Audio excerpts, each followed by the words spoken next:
Sports TV, man. That's my dude. I rolls with him. You heard what the man said. It's Flight Sports TV.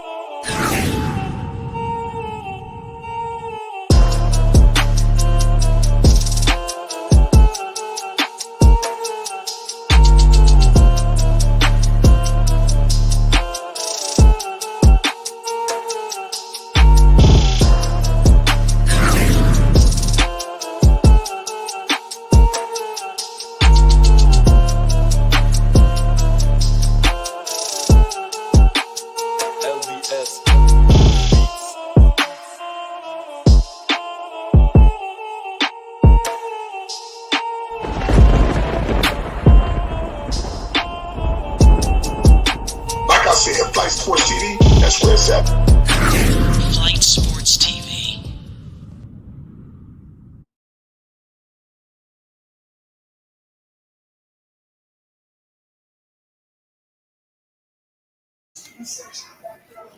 What's going on, people? It's Flight Sports TV. I appreciate y'all for checking with me. I already know what it is. We back with another one of them things. Listen, you got Colorado here on the ropes. Listen, Baylor. This was an unbelievable matchup. Let's see what happens, man. Colorado's not out of it yet, but that was a big-time drop. You cannot drop these passes. This is catastrophic, in terms of for Colorado to get this victory. You cannot drop that pass. I mean, that was devastating right there for Shedeur Sanders. I feel for him. It's a close game right now. Colorado got one more shot at this thing. Let's see if they're successful. In my humble opinion, it's tough. But when you do have Travis Hunter, when you got number 2, when you got Deion Sanders at the helm, listen, optimism has to be flowing. So let's see, what takes place, man. Colorado, they number one, they gave up a lot in the beginning. So to even be in this situation where they're on the ropes, you can't give up, a bunch. It's just so many mistakes that led them into this nasty hole that they find themselves in right now, but let's see if they can get a miracle. And I'm telling you, the chances of this miracle is not looking too good. It's Flight Sports. You already know, Colorado, Deion Sanders, one last shot. Let's see what happens. They are chasing him down, and Shedeur Sanders. Oh, he caught it. Big time play right there. We're going to overtime. LaTon Wester, big time pass. Shedeur Sanders is elite. Do not count Deion Sanders and Colorado out. They're going for one. It looks like we're going to overtime, ladies and gentlemen. Do not touch that down. A lot of people sleeping on Colorado. A lot of people done chalked it up, but don't sleep on Coach Prime, Deion Sanders and company. That was an unbelievable play. Let me see it, man. Did they count that as the refs? Oh, yeah, that was secure. A lot of all day they kept overturning these calls. It's crazy. But that was an unbelievable play. Shedeur, he just had to throw that shit in the end zone. And that's what he did. Shedeur is the truth, man. I'm telling you. This is all gonna help his case, in terms of being the number 1 pick, the top quarterback taken. This guy, Shedeur Sanders, is launching this and flinging these passes with immense pressure coming right at him. You gotta give this guy credit. They going to check this, man. I think we all need to keep our eyes and antennas on what the referee is gonna do. I think it was good. That's messed up that they keep overturning all these goddamn calls.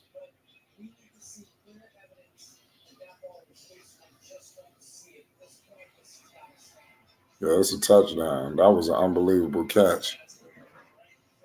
Give props to Shedeur Sanders. What an unbelievable catch by Shedeur. The truth and a half. Good play.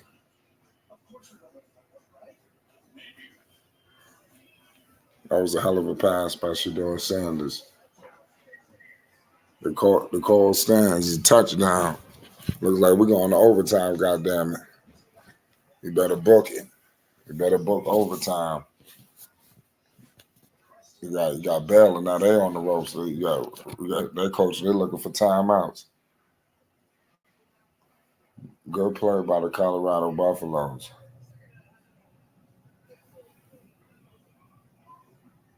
You can't ask for nothing better than that.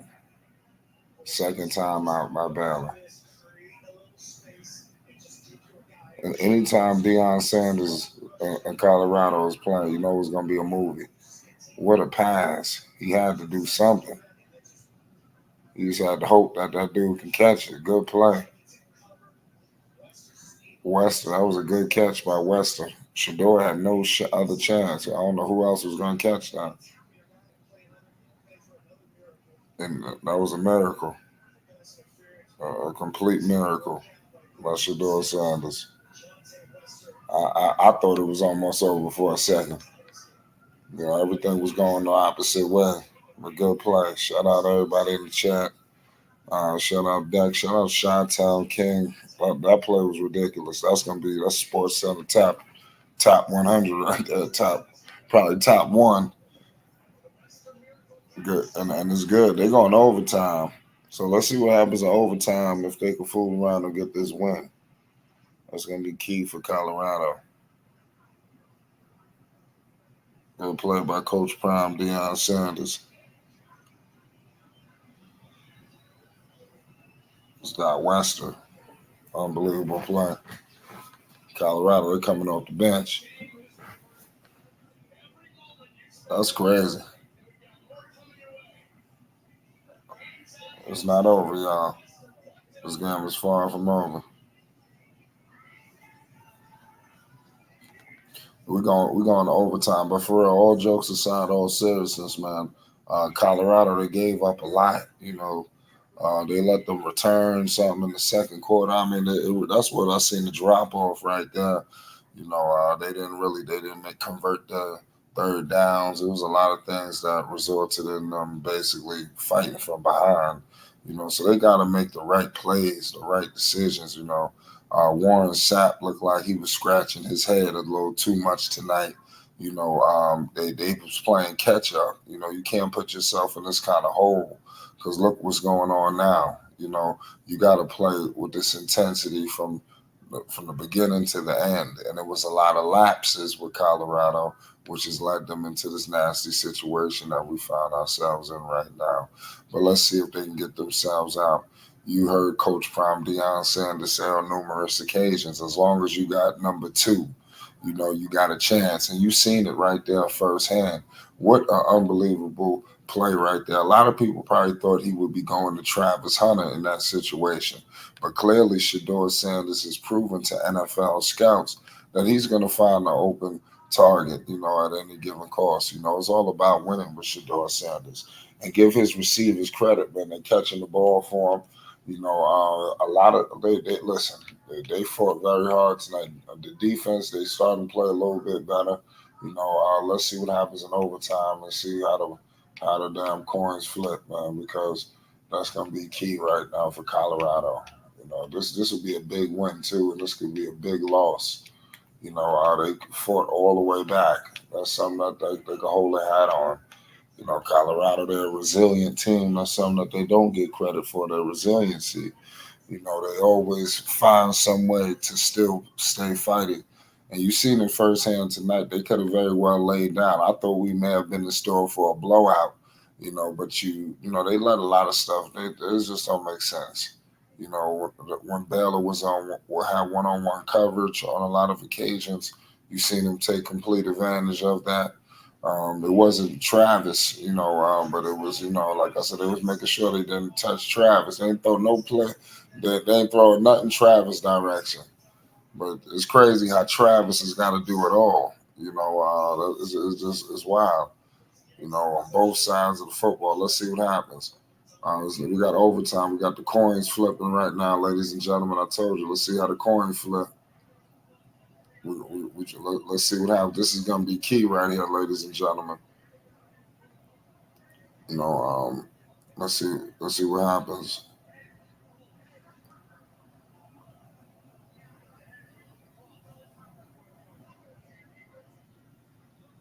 They said they want to be on defense. It looked like Colorado getting the ball. Colorado getting the ball first. Uh-oh. Look, I don't know what. Well, that may be a mistake. They giving Shador the ball. That's crazy. The overtime rules: winner of coin toss elects possession or side of the field. Each team gets possession at opponent's 25-yard line. One timeout per team each overtime period. Must attempt 2-point conversion following touchdown. Starting second, it was moving a little too fast. I'm pretty sure all the people know the overtime rules. The score right now is tied up. Folsom Field, Boulder, Colorado. It's overtime. God damn it! Let's see what happens. Shador Sanders. Let's see. I'm telling you, this guy got ice water in his veins. And Colorado got to get some stops. Hopefully this guy Warren Sapp gets something going. But here comes Shador. Let's see what he does with it. Baylor, they felt confident in their defense. That's crazy. Colorado got the ball. I'm pretty sure Colorado would ask for the ball too. So that was a crazy play right there. They elected to run. On their first possession of overtime. Colorado is second and 6 right now. 31-31. We're in OT. Pat Shermer, doing big things, trying to sketch and architect some plays. Let's see what happens. Here comes Shador Sanders. Shador. Oh, man. Shador Sanders, man. It's first and 10 again for Colorado. They're moving the chains. They're moving the chains, ladies and gentlemen. Colorado, they're playing pretty good right now. Let's see what happens if they can get to the end zone.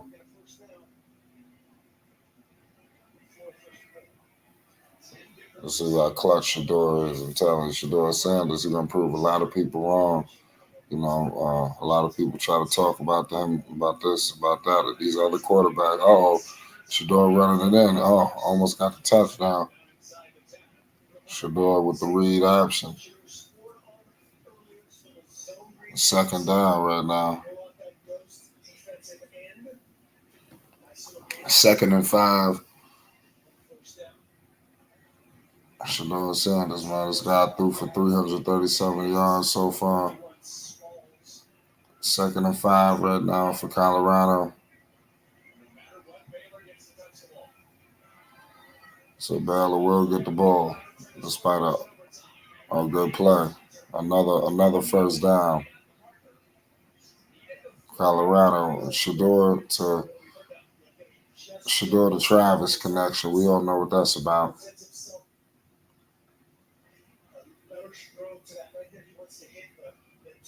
3rd and 1. 341 yards for Shador Sanders, 2 touchdowns. 3rd and 1. There they go, they're running it in. Good play. Good play right there. It's 3rd and 1.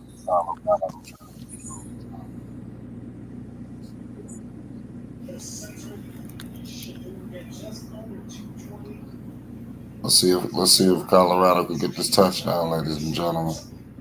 Baylor will get the ball. So be on the lookout.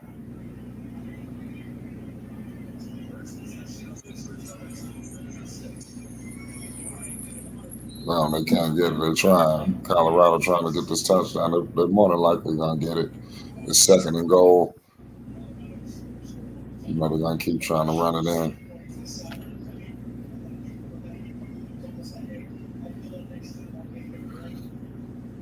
Let's see what happens with Colorado, ladies and gentlemen. Hit the like button. If you're new, hit the subscribe button. We got post-game coverage for Colorado. Who knew we would be going to overtime? Colorado, they get the touchdown. And Colorado get the touchdown. So Baylor will get the ball. Let's see if Colorado could get this stop and this victory. I think this would be a big win for Colorado if they can get it. It's 31-37. It's not over yet, ladies and gentlemen. Deion Sanders, he barking at the defense. Barking at the defense. He's imploring them to let's get going. And Shador even gave a push. Shador putting his body on the line. That's the quarterback, goddamn.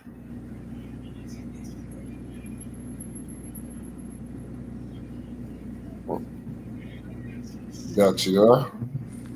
Yes, sir. Shout Oh, out yeah. to Flight Sports TV, the machine. Yeah, what's the deal? You checking out this game? Yes, I was watching it from the onset, and then I had to back away from it, for a minute. And then I came back to it because Colorado was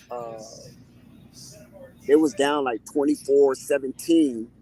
And then when I came back to the game, it was 24-24. Then I came back to the game, it was 31-24, but Colorado had the ball. And then I broke away from it, and then all of a sudden you was live, and I came on the live stream, and I heard you say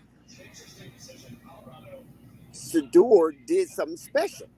And I was like, what? I thought the game was over. I thought they lost.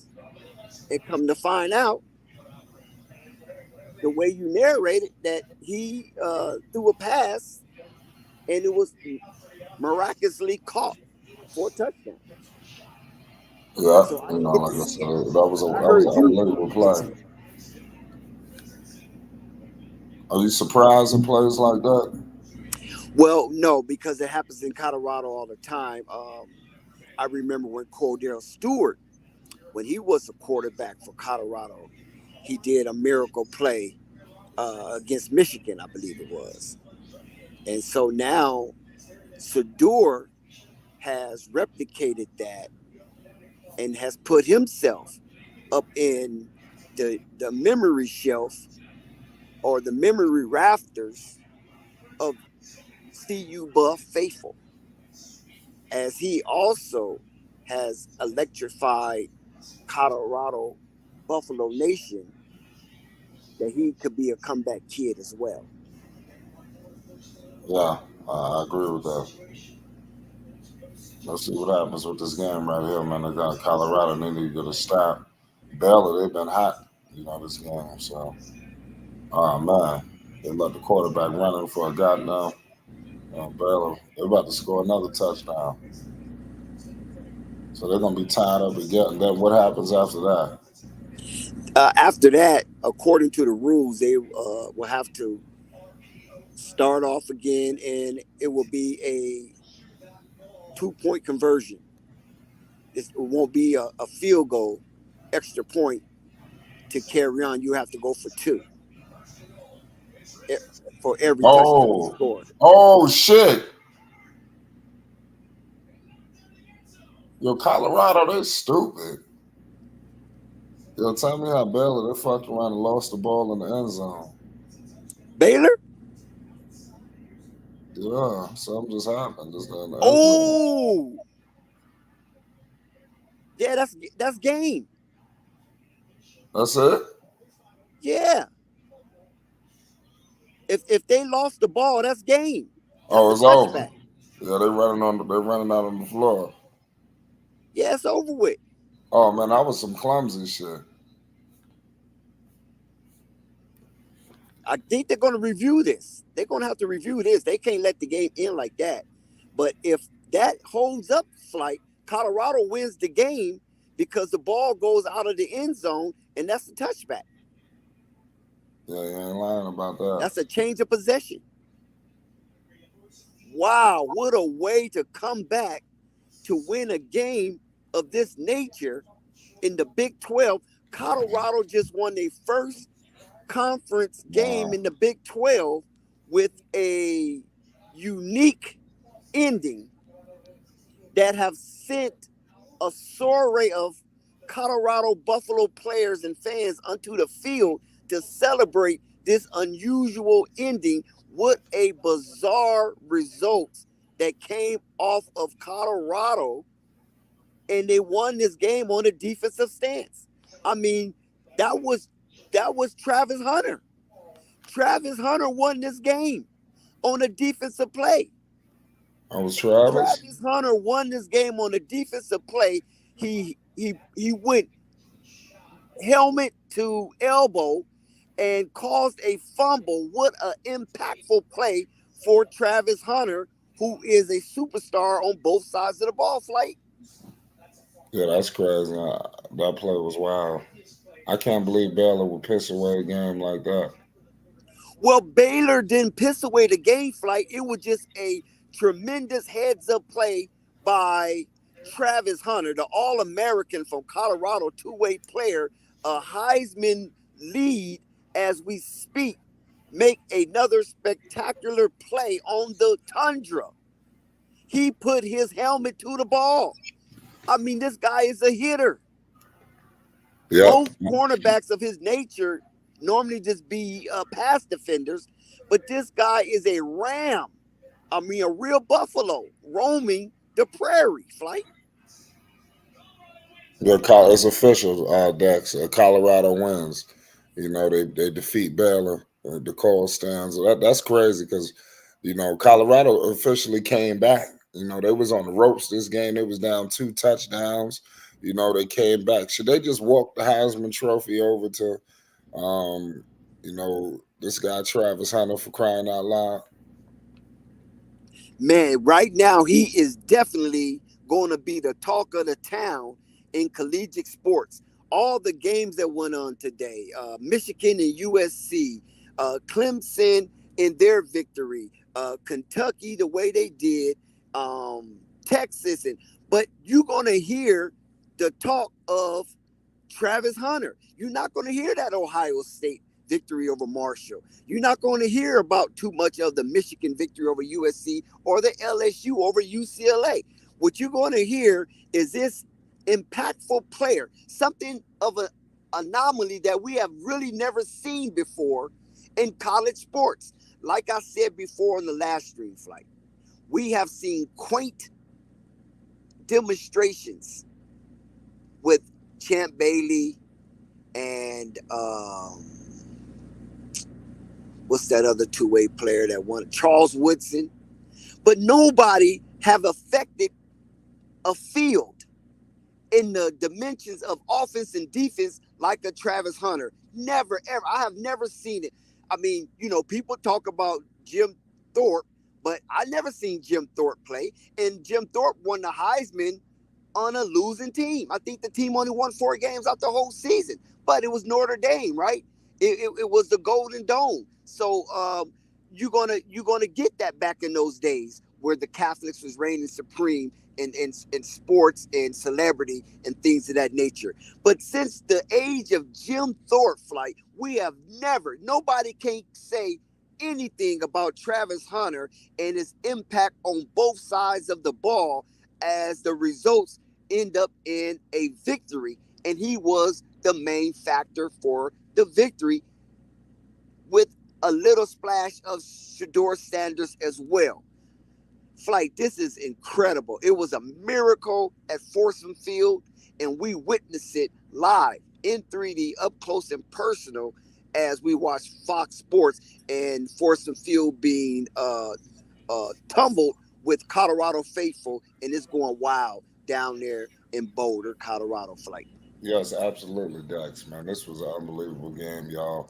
We got breaking news, y'all. Colorado defeats Baylor. They achieved a comeback victory off of Shedeur Sanders. He threw for 367 yards, 3 touchdowns. Lord have mercy. I'm telling you, they really put the candle to the Bears tonight. Give major props to Travis Hunter on both ends of the ball, y'all. This is a gut check win. What are the people going to say now? For Coach Prime, Deion Sanders, he makes history. This is the largest comeback win in his college coaching career. We just getting started, ladies and gentlemen. We just getting started. What do you think about? How do you think this fares for Deion's haters, Dex? Do you think that they're gonna have to quiet down just another night? What's your thoughts on that aspect? Well, to be honest with you, Flight, I don't think it's going to have anything to do with Deion haters, detractors, naysayers, debunkers, anything of that nature, because haters gonna hate. It doesn't matter what you do. They're gonna hate. All they're gonna do is kick the can down the road and wait for a Colorado loss, and then they're gonna come out in droves. But when Colorado wins, or when Coach Prime gets a victory for that university, they will be in the bushes like Allie wishes. So I don't think this is a deterrent towards the haters, or if it changes their mind the way they perceive and project Deion Sanders, Coach Prime, Neon Deion, Prime Time, or C-Buff Nation in any way, shape, or form, Flight. So they're going to carry on in their way. And listen, the supporters got to carry on in their way. Yeah, absolutely. We got Uncle Vern in the house. Did you see this game, huh? Oh, yeah, I sure did, Flight. Thank you for asking. And Dex, I agree with you 100% as always, as usual. You always right, boy, especially when it comes down to who around here and what's going on. You definitely got that right. They ain't going to be showing their ugly face. They ain't going to rear their head again until they start losing, and hopefully that won't be for a very long time. Well, I'll tell you, Dex, you hit it right on the head. They're going to be real quiet. I like it when it's quiet around here, you know what I'm saying? Ain't no, you can't hear a church mouse. You won't be no noise, no aggravation, no nothing. They just be quiet, Dex. I love it. I wish they keep a whole being quiet, Dex. How can we keep them from being quiet? Keep being quiet, Dex? Yeah, you right. Keep on winning. I don't care how they give it to us, just as long as we go out and get it. Right, Dex? Yes, sir. I think they're soaking in their sorrow right now, Uncle Vern. Yeah. And I mean, just imagine Shadur Sanders, two legendary, Yeah. connected for an improbable 58-yard touchdown to Omarion Miller. I mean, Yeah. this is wild. This is crazy. This is what you call entertainment at its highest. Yes. Yeah, I agree with you 100%. The well, I'm telling you that you go right again, boy. I'm telling you. And Dex, I'm gonna tell you, you forgot the good part. See, they called themselves taking Travis up out of the game by double teaming them like they was, you understand me? But that didn't work neither though. Why? Because Shadur went down there to do. Boy, he went to that other guy. And when he went to the other guy, it was on Dex. I'm telling you. And that other guy been sitting on the bench for the last 3 games too, with a pouty face, you know what I'm saying? Because he ain't been getting no time. Mr. The other guy, number 14, I can't remember his name because it ain't coming to me right now. He too, he didn't sell out, but he didn't perform and catch up like he used to, like he usually would. And that gave that other guy Miller a chance to get in there and get it. That's what we want, Dex. We want the best ones to be up there taking advantages of the best times, because them be the ones that succeed. The other ones be the ones you need to be missing the passes and stuff like that, you know. Yeah, this guy Shador Sanders, man, is the truth, man. Just getting them to the point that they got to was just special.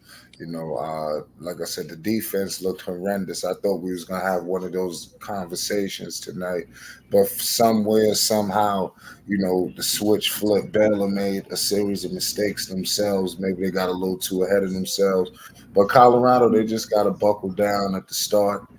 Because if you go against a more fiercer team with this effort, they will put your lights out.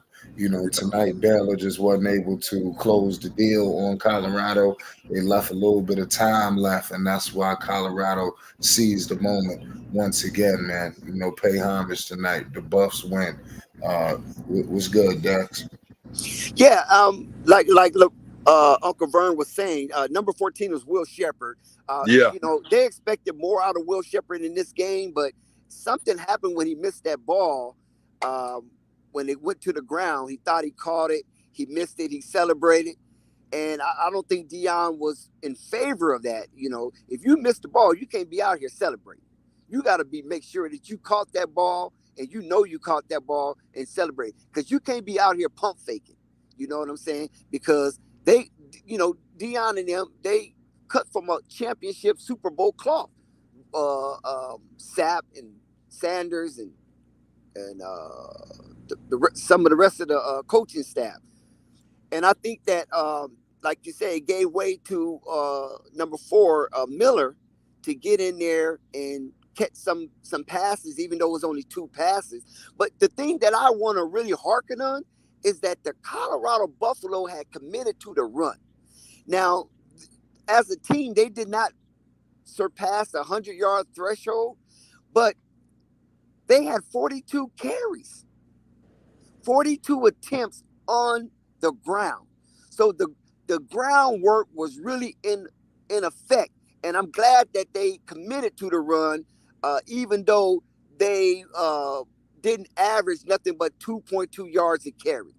When you have an opportunity to have dual threat on your offensive sets, run, pass, dynamic, it always makes it easier for the quarterback. And Shedeur Sanders, look at how stout he was. He rushed attempt 9 times.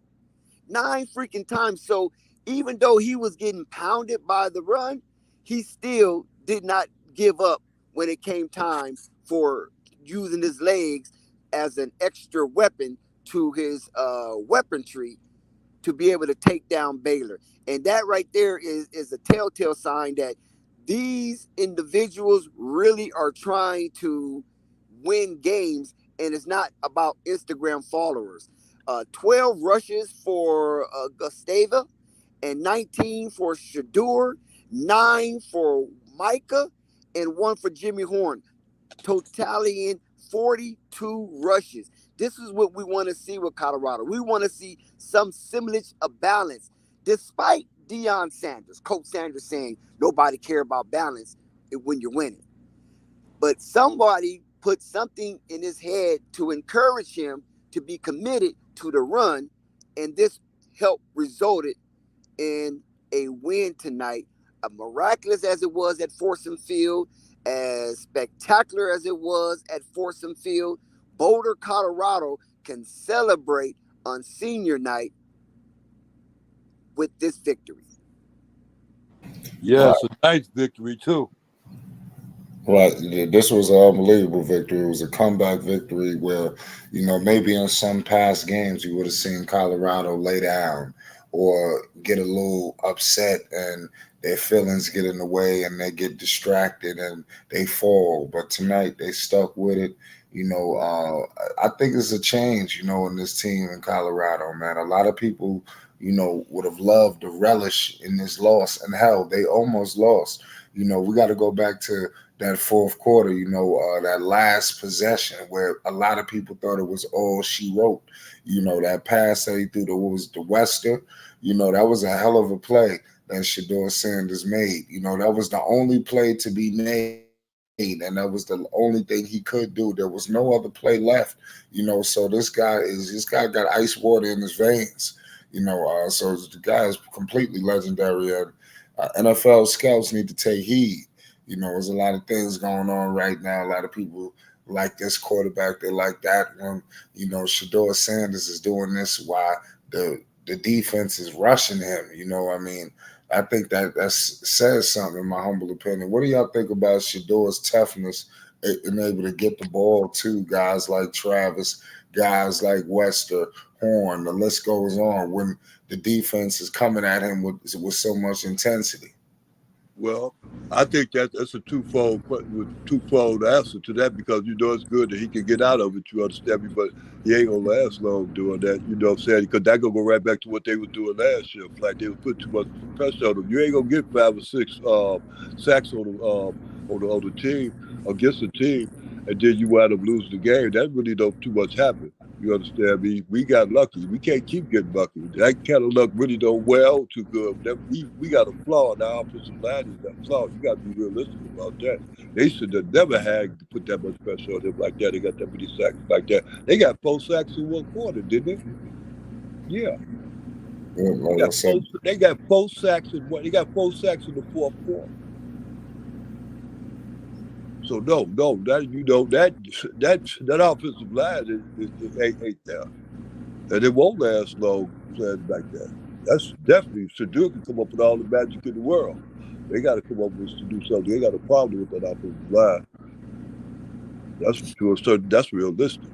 Yeah, that is very redundant that we continuously to have to put a spotlight on the offensive line for not holding up or not, holding up to their bargain or to their commitment to the Colorado University by being better each and every game. It seemed like the offensive line take plays off, or the offensive line continuously to lose the war of attrition when it comes to the defensive line putting pressure on them and stampeding through to get through Shedeur Sanders, which is a god awful thing because every time he get hits, you gasp because you don't know if he's going to get up or not. But listen, shout out to the Baylor Bears for the competition in the show that they put on. I mean, that was a hell of a trope that we witnessed from the Baylor Bears at Folsom Field. Sawyer Robinson was a very good manager of the game with 2 touchdowns, no interception.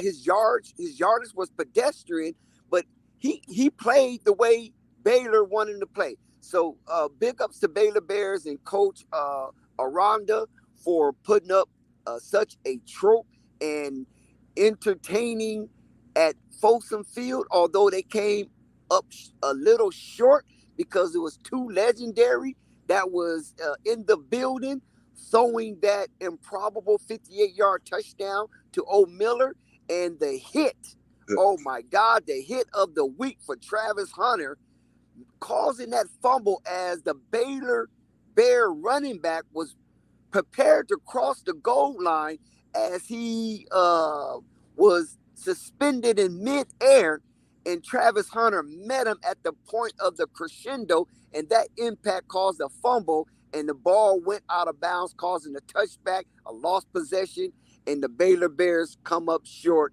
7 points, 38-31 to Colorado. You have to give that defense some credit, right? I know they gave up 31 points, but a good defense, when it's time to make a play, they make a play.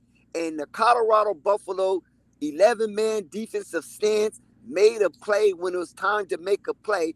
And the individual player who made that play just so happens to be the Heisman frontrunner, Travis Hunter. Oh, yeah. Oh, I'm telling you, Dex, you got that right. And Dex, I'm gonna tell you something. Hey, look here, Dex, I'm gonna tell you. Okay, who would you give the ball to on the defensive side for Colorado? I'm giving it to Travis Hunter for no doubt. You know who that was a game-saving play right there. And it could turn Colorado's season around because that was Colorado's first conference win in the Big 12. You know who I give it to? Cinnamon Craig. You can't go wrong with him. He put on the show today, Dex, on the defensive side. Yeah, he had 13 tackles. He definitely had put on the show. From the Cameron. For the beginning play all the way to the end. He was there. Yeah, he had 13 tackles, 10 solo. Yeah, he played a hell of a game as well. You know what I'm saying? Yeah. But all that would have been naught. That Cameron did would have been naught if what? Travis Hunter. Travis, that's right. That was a big hell time of a play at the right at the big time. Uncle Vern, that was a hell of a smackdown. Yeah, that's what you call a smackdown. He met him in midair. Yeah. And dislodged the ball with his impact. And the ball, listen, he hit him so hard, the ball flew out of the end zone. And the end zone is 10 yards. That's 30 feet. That ball traveled 30 feet and nobody could get it because it fuselage out of that man's arm. Yeah. Wonderful game, Dex. Wonderful game. Boy, I'll tell you, that's That's one of the good ones. That boy, I'll tell you, Dex, I was on edge. I was so on edge. I was giving up. I don't like giving up like that, Dex, but it seemed like I was about to give up. I was going to lose, and I ain't want to just turn the TV off. I said, no, I'm going to keep it on. I think that's normal, Vern. I think the wave of emotions that you went through is normal. 2 seconds left. Well, I'm telling you, man. You know what I'm saying? How many people have done that, right? Right. Okay, we know Cordell Stewart done it. We know that Roger Staubach done it.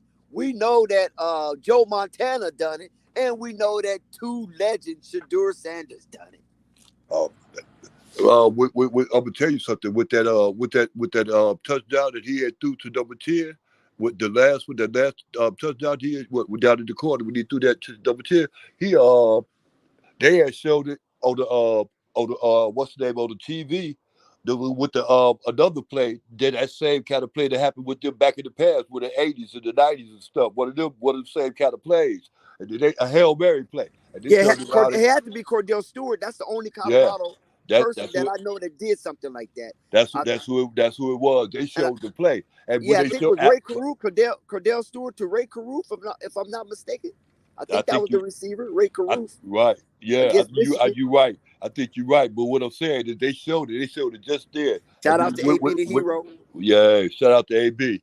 Hey, we did as soon as they had showed it, man, Shadur threw the ball to 10 and everybody went crazy. Boy was on. Boy, I'm telling you, man, shot hit it right there, right in the corner. And I was like, did he do that? Did he do that for real? Yup, he did it for real. I'm telling you that. I mean, the weaponry that Colorado have at the skill position is practically unmatched in college sports right now.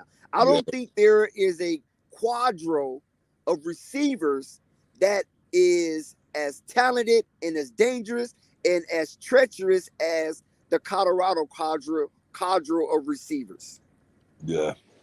No, I can't think of none. No. Well, no. I can't think of too many of them. I can't think of too many of them.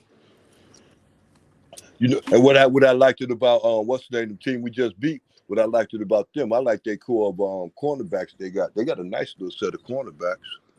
Some nice set of cornerbacks. Their corners are nice. Their corners are almost better than ours.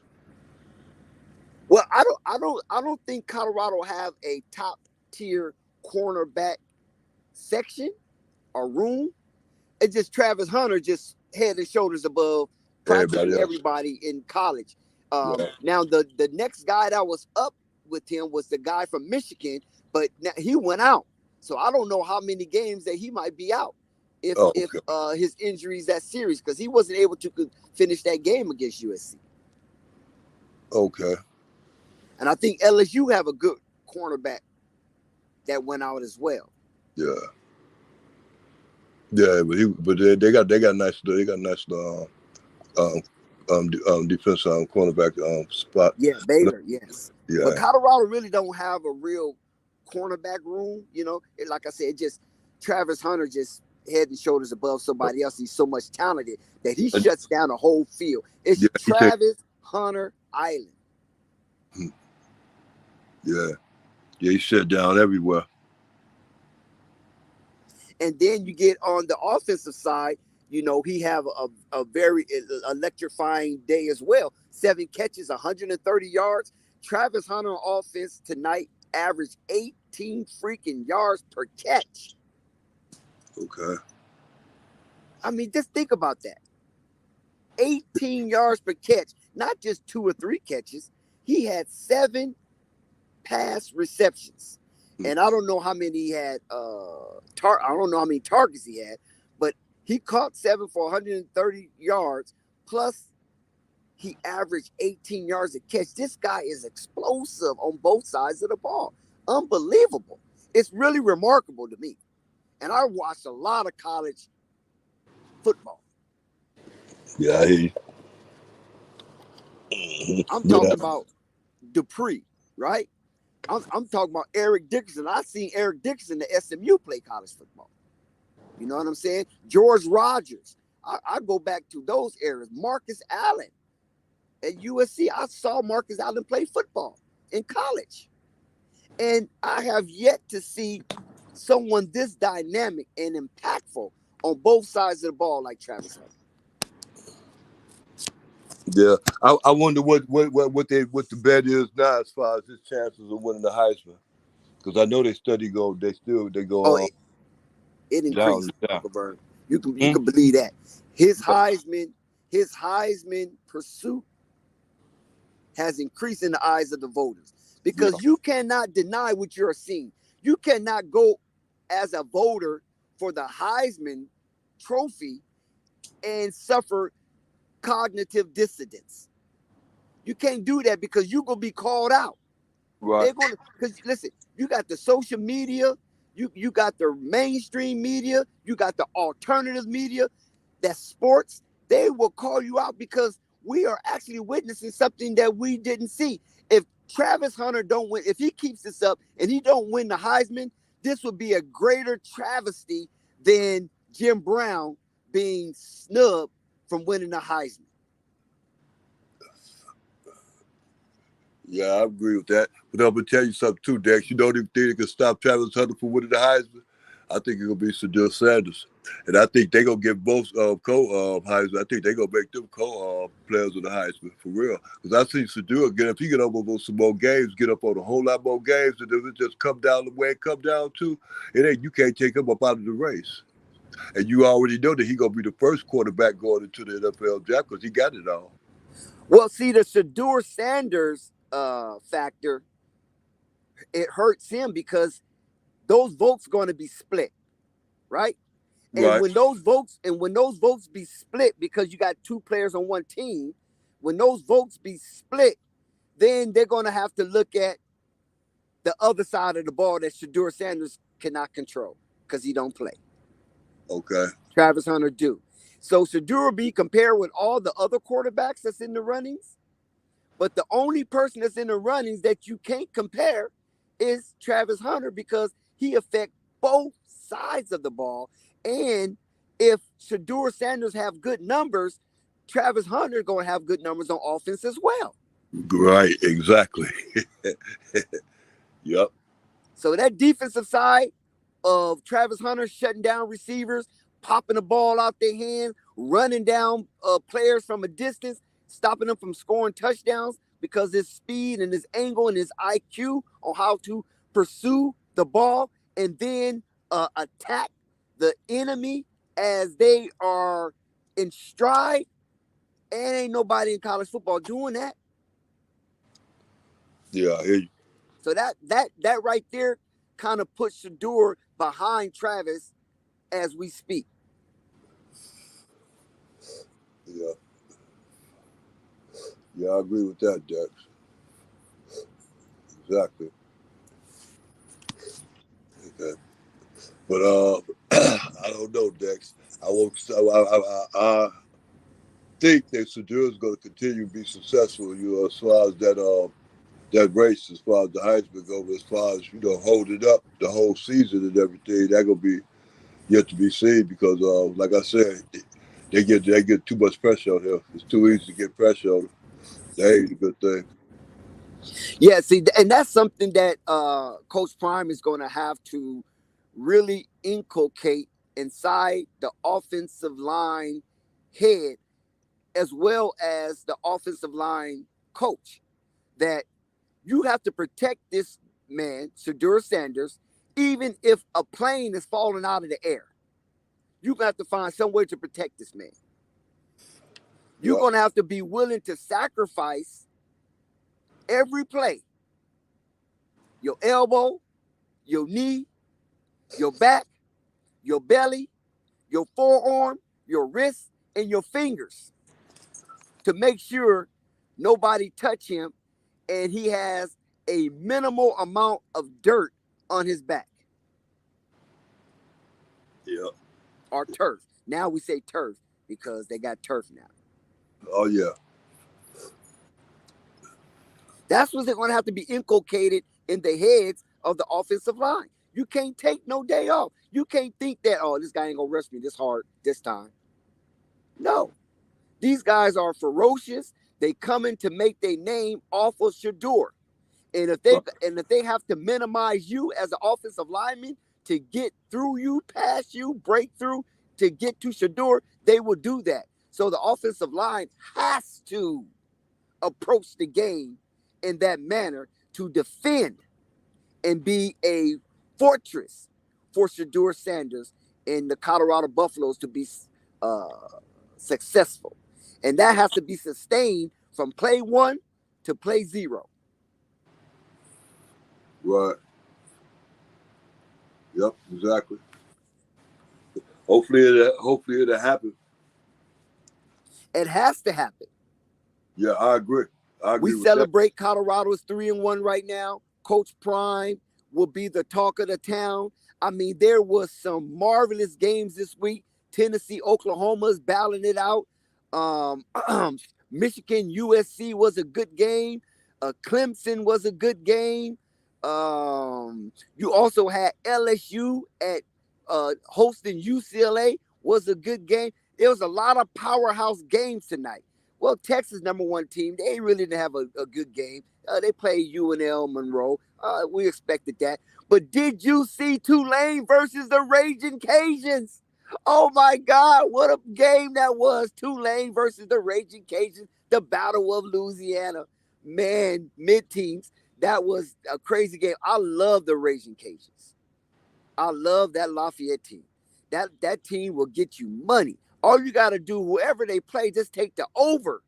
Because the Raging Cajuns going to score. And Lord have mercy, they're going to let people score on them. But the Raging Cajuns are instantaneous bag if you take the over. And if you want to parlay them with somebody else, parlay them with somebody else. But if you can just take the game that the Raging Cajun participate in on the over-under, and you take the over every time. I mean, if it don't go over, I mean, so be it. Out of 13 games in the year for the Raging Cajun, at least 9 to 10 of them is going over. Okay. I always show y'all bone, and sometimes y'all don't listen. But I'm just saying, if you want to make your bills and your life a little more kinder, you got to listen sometimes. Oh, yeah.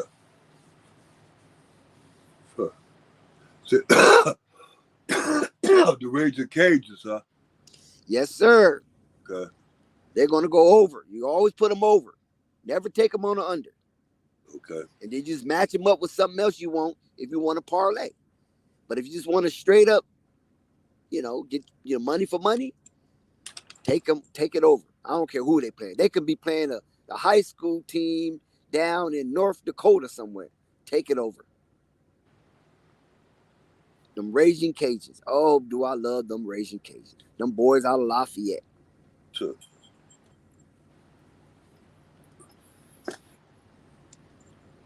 Yeah. I heard that. So once again, Colorado Buffaloes is 3-1 this year. And this might put them in the top 25. This victory might put them in the top 25. Low end. I don't think top 25. But it just might put them in the top 25. Yeah, I don't think it will.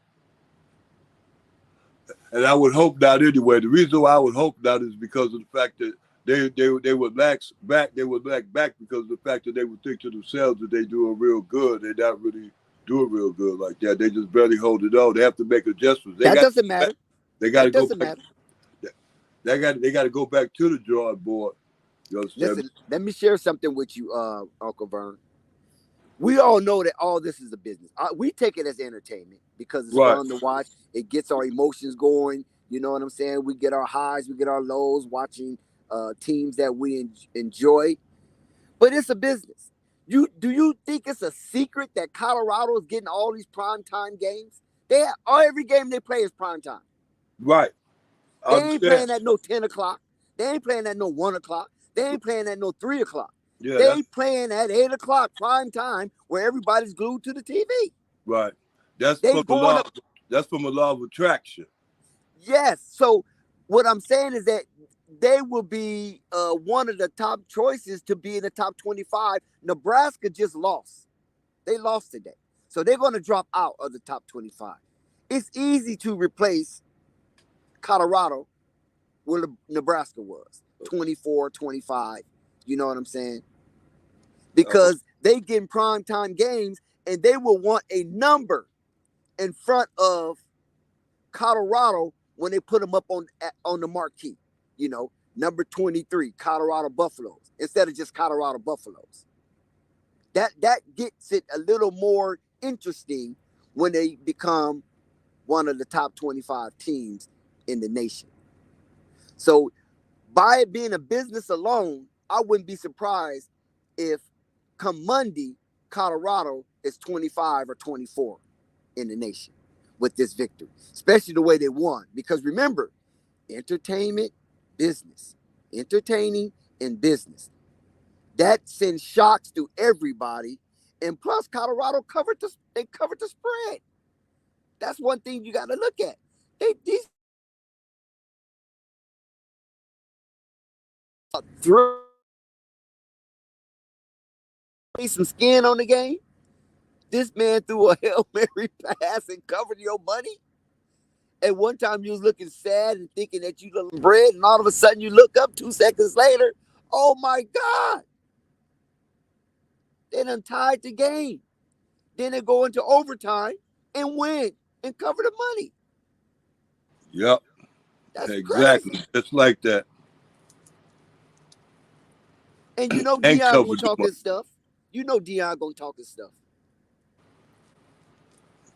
Oh yeah. Next game, we probably see some open-ended celebrities. Okay. And we coming up on the bye yet? Or we play USF right? Not that USF, but the other Central Florida. When next week? You know what? Let me check the schedule. Let me see. Week 5. Yeah. Week 5, But I Big know we gotta- 12. Yep, Colorado play UCF, University Next of week. Central Florida. That's Dante Culpepper old university. Right. Remember Dante Culpepper from the Minnesota Vikings and the I Miami remember Dolphins? I remember that name. I remember he was a quarterback. Yeah, it's a quarterback. Yep, Yeah. Randy Moss quarterback. Oh, okay. Okay, yeah. Dante Culpepper was. Yeah. They didn't do a lot of winning with him. No, they traded him over to Minnesota. Oh, okay. I mean, they traded him to Miami. Excuse me, from Minnesota to Miami. He went over to Miami because Miami had an opportunity to get Drew Brees or Dante Culpepper, and they went with the youth. Okay. Do you imagine Miami could have got Drew Brees back then? Yeah, that'd have been nice. That would have been hell of a nice, right? But they chose Dante Culpepper because he was younger. Yeah. Yeah. Mm-hmm. So, yeah, they got University of Central Florida. So they would go on the road, and they would end up in Disney World because that's where University of Central Florida is. I think it's over in Orlando, in the Orlando area. Yeah, it is. So Yeah, they'll be at Disney World, Nickelodeon, and all that other stuff they got over there in Orlando, in Kissimmee, Florida. Oh yeah. Yeah. Well, So I'm looking forward to that game also, Dex. Yeah, that might be a good game because Florida always have talented teams. They might not be high ranking, but they're gonna have some talent on them teams because them Florida boys, they're really good at that football. Yeah, but we got a lot of them that's good too. Matter of fact, with the Florida boys, we got it. They started playing. What's the name for Florida? Craig. I told you the one I get the ball. Matter of fact, both of them. The one you on defense, you said Trevor Hunter, right? Yep. And you from Florida. Yep. I mean, Craig from Florida. I mean, Sadur ain't from Florida, but he's from Texas. Sadur from Texas. Yeah, he ain't got no problem with the weather. So I mean, I'm just saying. Yeah, it's gonna be. Deion from Florida. Deion Fort Myers. Yeah. Fort Myers. Yeah. He over there with Plies. Him and Plies from the same area.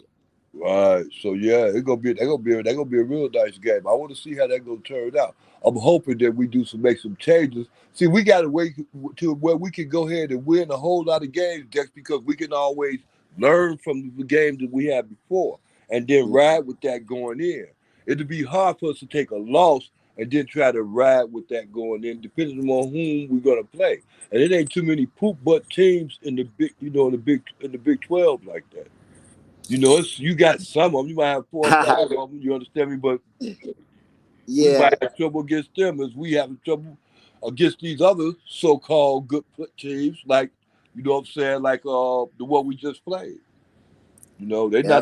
they not at the bottom of the shelf in Wow, that I'm echoing. well, but they was like almost they had the same kind of record last year like we had. They won 3 games, we won what 4. Yeah. Shout out to Ronald. Ronald, listen, Ronald. I appreciate your honesty, man. Oh my God, dog. He has the bodacious nerves to say, "I hope that they lost." Yeah, Ronald. I'm sorry, bro. Yeah, It didn't go your way. You know, I hope a lot of other stuff in life go your way, but yeah, not tonight. yeah, Not tonight, Ronald. yeah. So just absorb this sorrow, and hopefully we can win you over in future C Buff streams. Shout out to C Buff Nation. Go Oh yeah, Colorado Buffaloes. oh yeah. Shout out to CU. Also, shout out to Corey.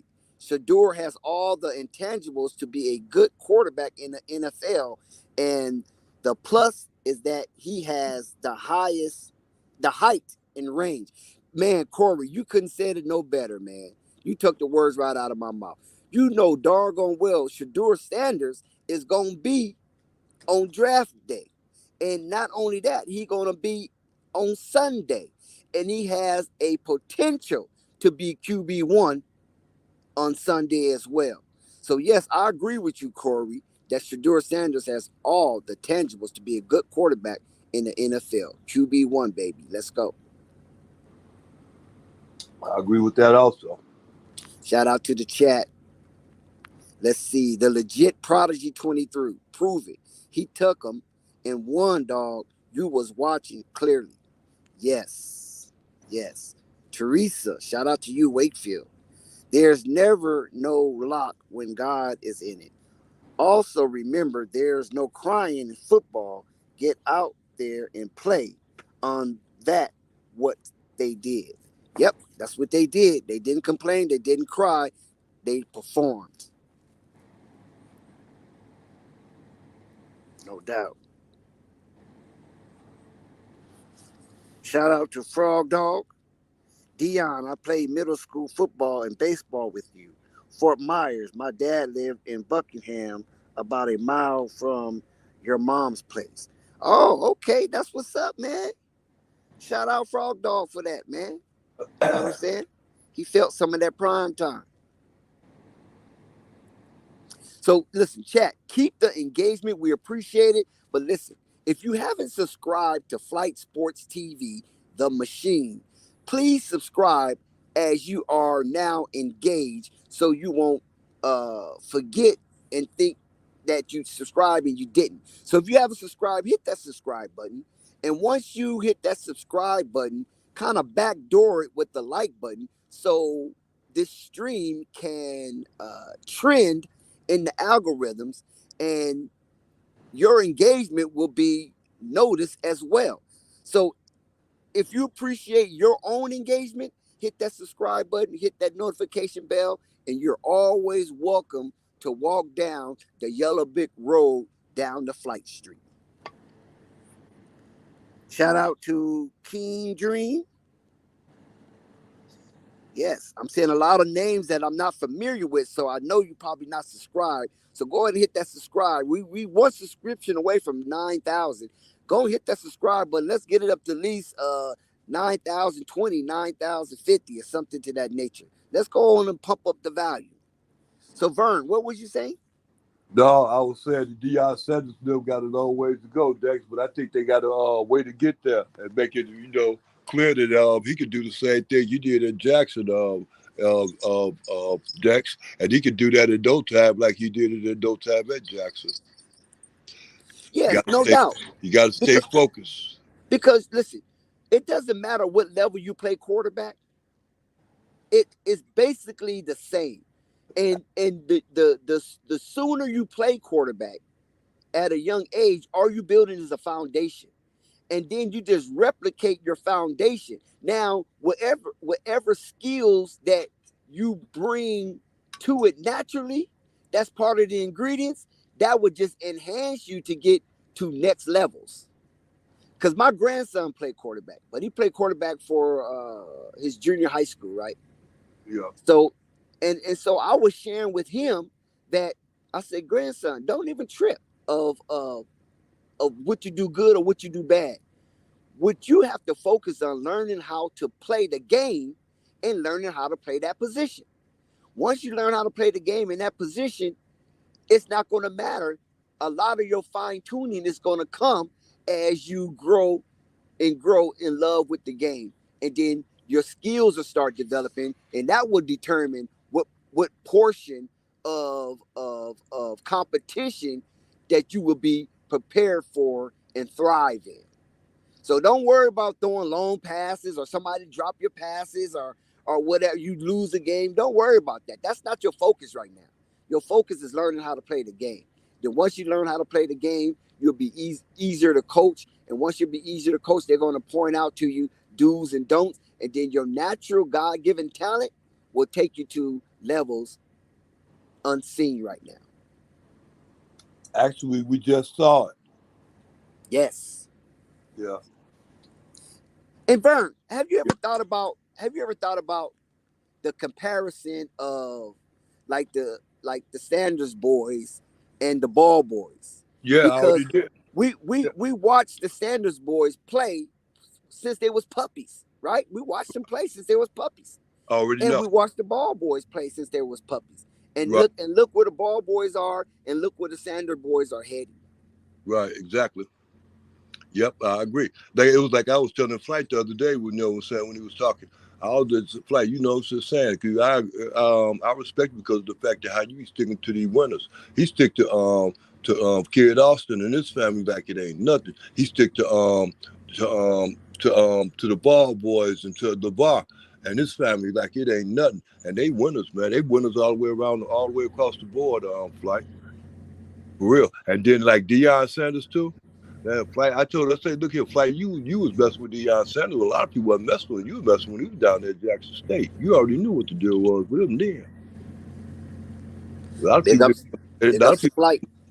a lot of people didn't come aware to what's going on with Coach Prime until he, made that decision to come out to December 3rd, 2022. Yeah. And So, but yeah, that's what it is, Dex. Yeah, I just find it quite interesting and very fantastical that we watch these Sador boys grow up into maturation to the point where they're playing high-level football in Power 5 conferences. And, Right. And listen, you always had your detractors, right? Even when it was at Jackson State, they was like, oh, he ain't really that good. The competition is minimal. You know what I'm saying? And if he was to go to a Power 5 conference or a PWI, he wouldn't be doing all that. Right. And on the contrast, if you felt the competition was bare minimum at an HBCU and he was still spectacular there, once he go to a PWI or Power 5 conference, the talent pool is very more resourceful, especially on the line, right? I mean, the skill positions is the same. I don't care where you are. You could be at HBCU, you could be at a Power 5, you could be at an FBS, you could be at a mid-level conference. If your skill set is superb, then you're gonna be elevated. So it don't matter where you are when it comes to collegiate sports. If you a skilled position player showing high level skill, right? But now the line, like the lines and stuff, the defensive line and the offensive line, that's a little different because you're dealing with bulk, you're dealing with girth, and you're dealing with strength, right? So that's a different thing. And so your weight program have to be superior to get these guys to be able to have strength as well as height, girth, and bulkiness. So they don't just be out there being sloppy. But if you have a underfunded facility like some HBCUs have, then you might not reach that kind of talent on the O line or the D line because those are not skill positions. Right.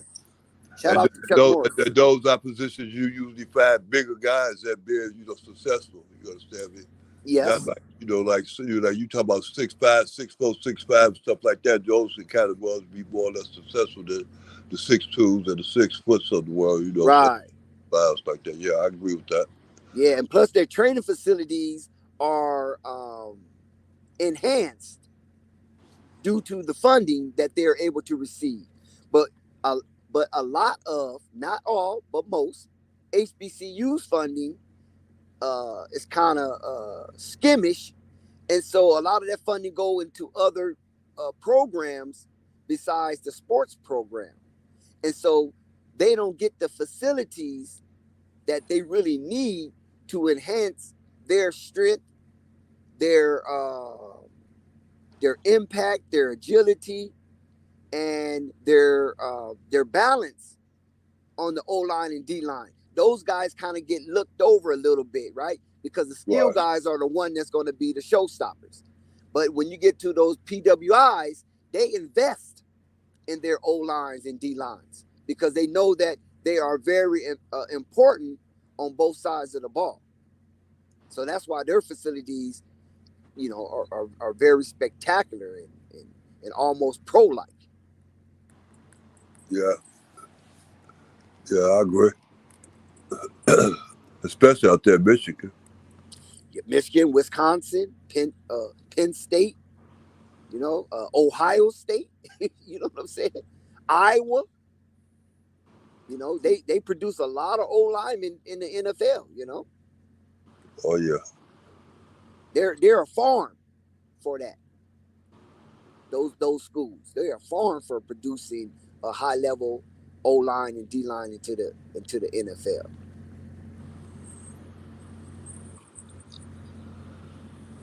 Shout out to everybody that's in that chat. Please hit that like button.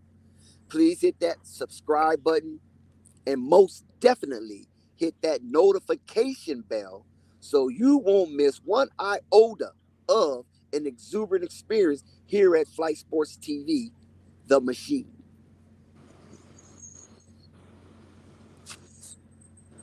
Oh yeah, that.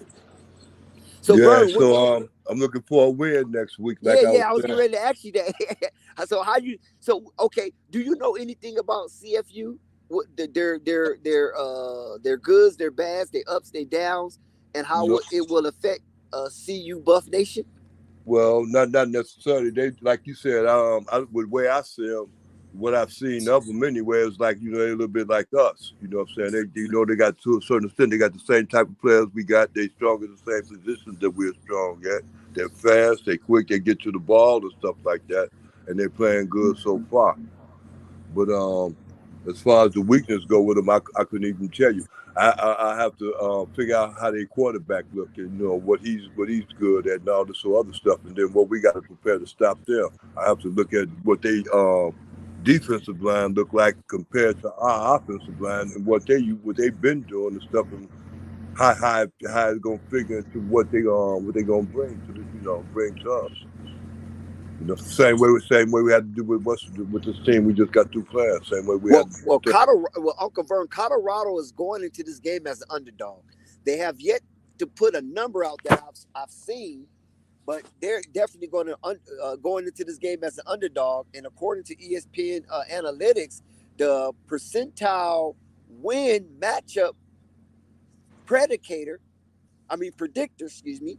is Colorado 15% victory and UCF 84% victory. So UCF is an overwhelming favorite. They are undefeated.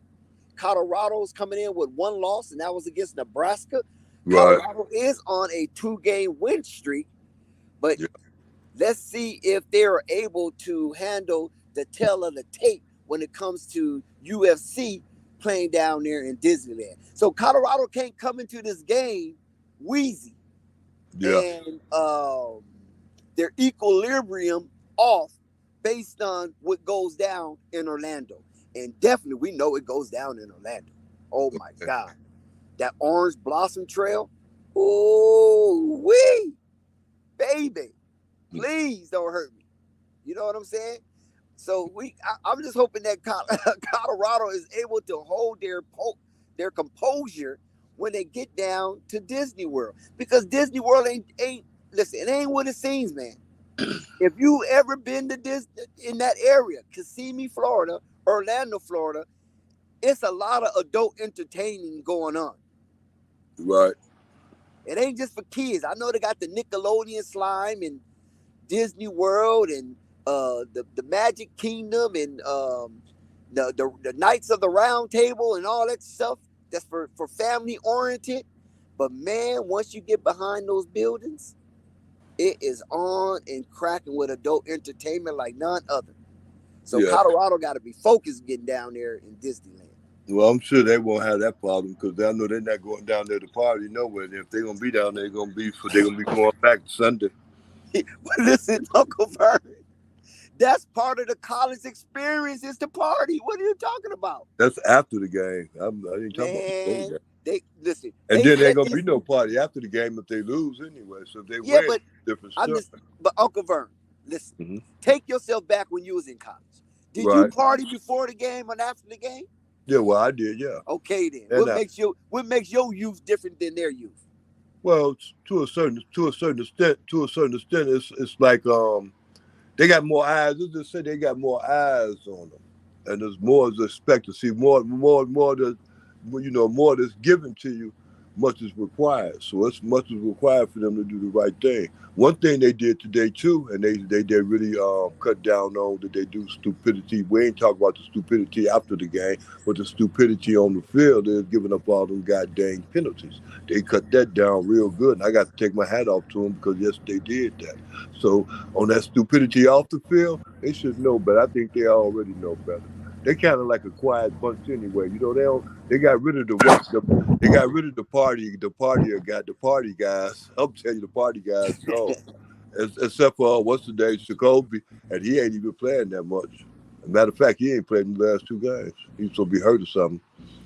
The block bully. Well, I'm hoping you're right, Uncle Vern, Yeah. because there's a lot of distractions down there in Kissimmee, Florida. There's a lot of distractions in Orlando, Florida. Oh yeah. I know most of the neon lights are on the I-4 corridor, Yeah. but once you get in the back portion of Hmm. that, it's nothing but adult entertainment. Yeah. So the upper part is a farce. The Right. real thickness of Kissimmee in Orlando is going down. Yeah, because now that I think of it, now you speak about it too, that I know Shadur and them going to be going out anyway because they usually go out doing after them games anyway. Usually a game out there, they hit a club or something like that. It's a bunch of clubs out there to hit, so they going to hit something. Now, I agree with you. I have to agree on that end. They the ones that do get out and go out like that, when they going to get out, they going to go out and have fun because they going to get dressed up and go out and have a nice time. After the game, I agree with that. Whether they win or lose, I can see them doing that now that you mention it.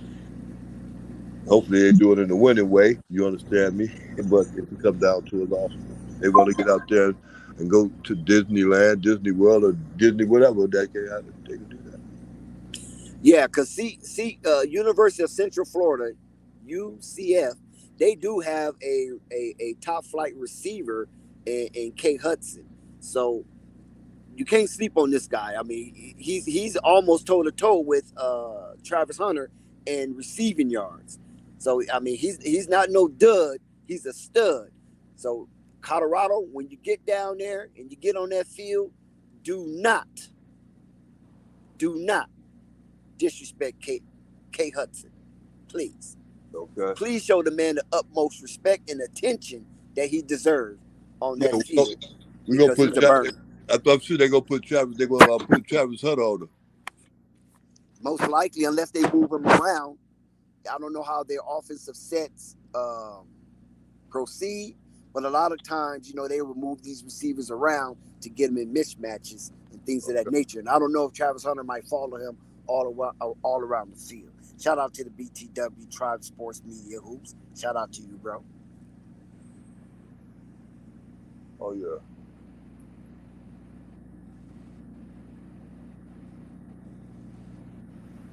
Yeah. Well, I know one thing. They sort of called themselves shut down Travis Hunter today, did they? Yeah, I mean that it's going to be difficult to shut down somebody that explosive and that with a high IQ as Travis Hunter, because him and Shador have this thing, according to Travis, right? They Yeah. have this thing. They just can look at each other. They can feel each other, and he know how to alternate his routes. So even though they're in a set that the opposing team may have seen and would try to shift the defense to prevent any kind of big play from Travis Hunter, he Right. knows how to break off his routes and do something different. And him and Shador, two legendary, have that connection. So this is a difficult task to just key in on him for entirety of the game. Oh yeah. Well, oh yeah. I agree with you. I'm gonna go back and watch this game again tonight. This gonna be one of the joy. I like watching the wins over and over again. You know what I mean? Yeah. Shout out to Trent. Yeah. Detroit is in the building. I see your amazing blue. Took out the UCLA Scarlet and Gold. I mean Cardinal and Gold. Excuse me, Cardinal and Gold. Shout out to Michigan at the Big House. Man, that place was packed. It was over 100,000 people at that game to watch Michigan come back and roar over the USC Fight-On Trojans on the run game. I'm saying it was rubber on that tundra from the Michigan running backs. Oh yeah.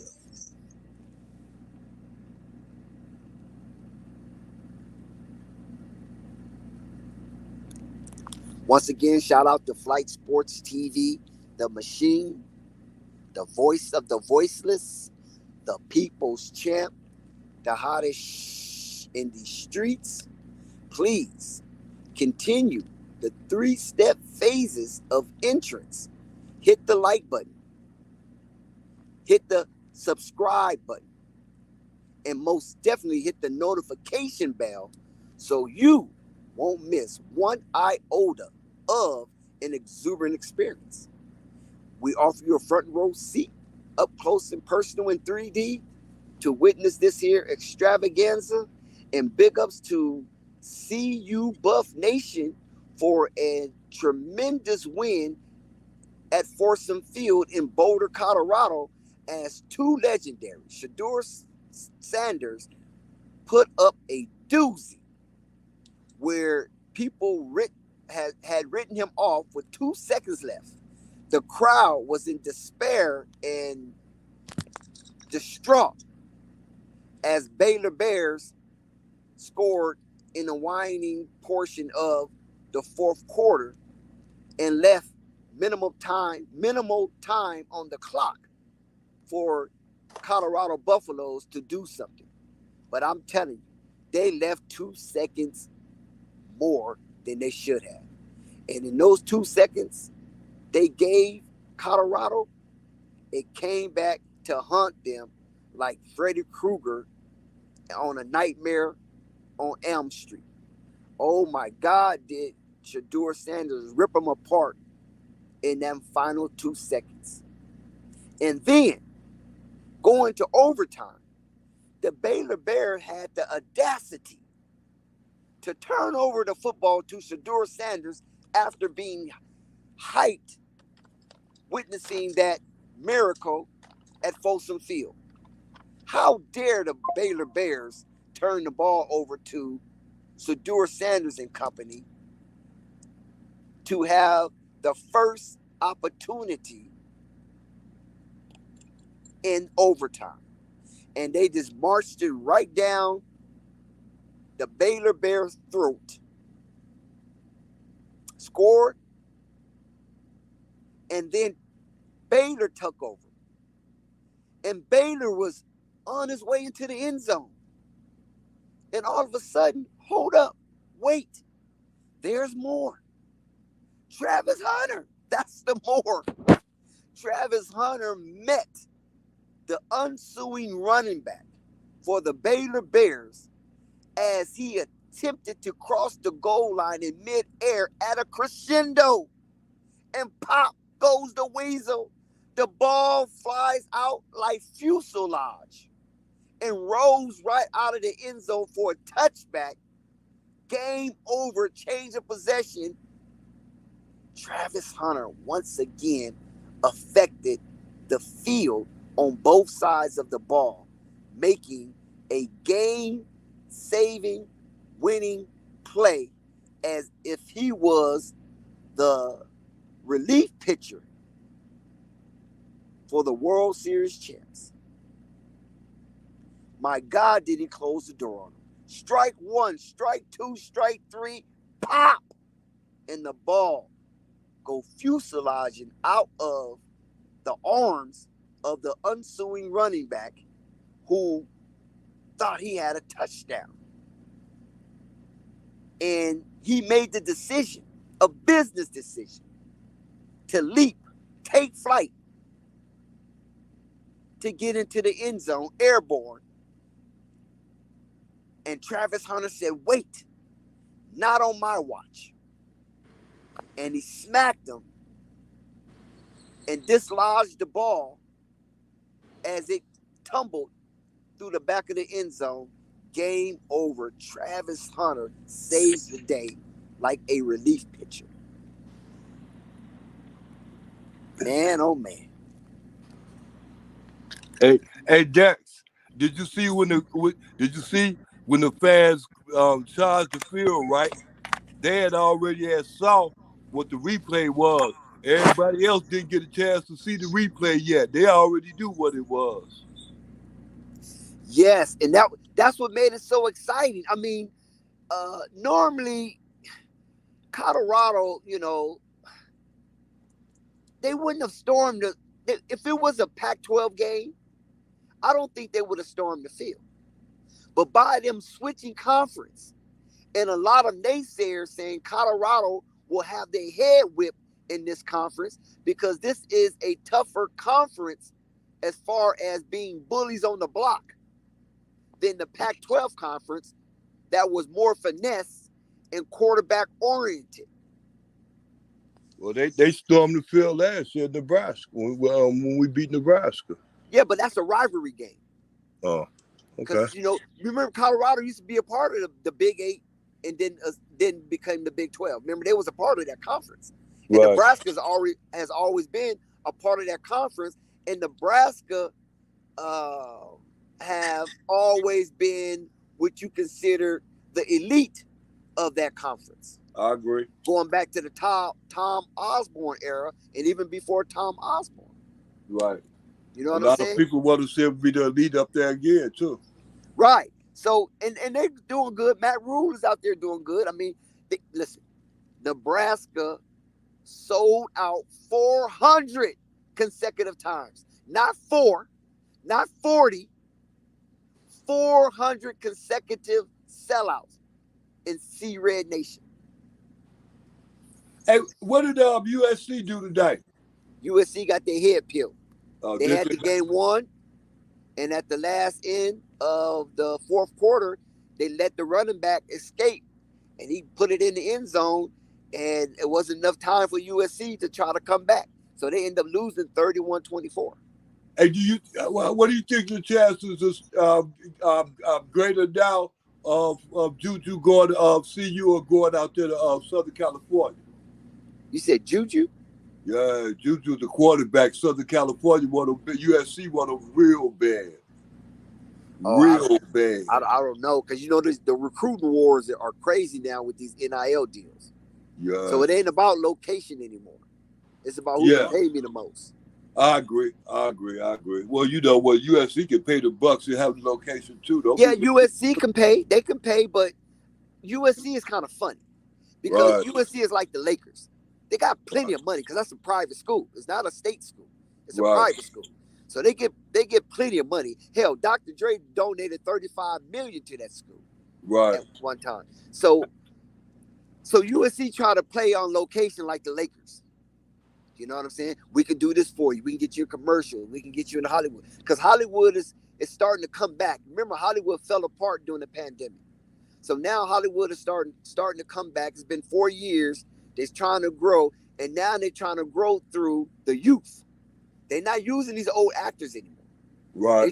They're trying to uproot these older actors and actresses because they assume a lot of money in their contract. Right. So now they're trying to make a new Hollywood with some of these young actors, but now they need people who are popular. And with these NIL deals, you are able to enhance your profile. Yeah. So schools like USC, UCLA, these schools that that's pretty predominant. Plus, USC is an educational school as well, and so they try to use the location as a recruiting tool. But like I said, they can't do that like they used to back in the day, because now you got Texas A&M, you got Texas, now you got what's that other school? Ohio State. These schools are shoveling out a lot of money. Right. Even though they trying to make it seem it's all Colorado, nah, man, Colorado is shoving out near the money that Texas A&M and Texas is shoving out for these players. I already know that. Yeah, I already know. But they don't talk about that. Right. They didn't talk about it when it was illegal. Florida State. It's legal. They really ain't gonna talk about a lot of money. Yeah. All it is, it's just gonna be the money that's gonna be spent. They're gonna get the better players. By them getting the better players, they to a certain extent they can afford them. They can get them if they even not play them. But to a certain extent, that's what's going on. Colorado could do it to a certain extent. Colorado should be able to do. Colorado's not in that. They're not in that upper echelon just yet, because they're not a program that is used to buying players, because players don't go there. Right. When it was good back in the day, like in the 90s and some parts of the early 2000s, there was just homegrown talent and some talent coming out of LA. They was getting the leftover players. Yeah. Coming out of LA. They was giving players second chances, because Colorado was really running their team like a sanctuary. It was a highly publicized Christian school, basically, in the McCarthy era. Right. Yeah, that's what one of the players from the West Coast suggested, that he go to California, try to get some new players out there. That's what he did. But it'll probably come along. It'll probably come around. Right, and then it started going bad with what's his name? That one dude that went to Northwestern. Well, I forget his name, but he was the coach after McCartney had left. You understand me? And now the players wanted to get paid. They had already was on the threshold to win championships and everything. That already won championships and everything. Barnett, that's his name. Yeah, Barnett. Yeah, Barnett. Yeah, so he, what I'm saying. Barnett, I think he came from Notre Dame, right? Barnett came from Notre Dame. Yeah, I know that. I know after he left Colorado, he went to what's his name? He went to what's that goddamn school out there downtown? Northwestern. Yeah, he went to Northwestern. Yeah, he went to Northwestern. Them niggas down at Northwestern, when he came down there, they thought, oh man, he come from Colorado, he come to Northwestern, we finna get paid. Man, he didn't drop a dime to none of them bums. He didn't drop a dime to him. Yeah, he sure did. That was over with. That's why they read him out of Colorado, because they was getting all them sanctions. He couldn't do that with them guys. They wanted money. Like you said, a lot of them from LA, they wanted to get paid. They wanted to get paid.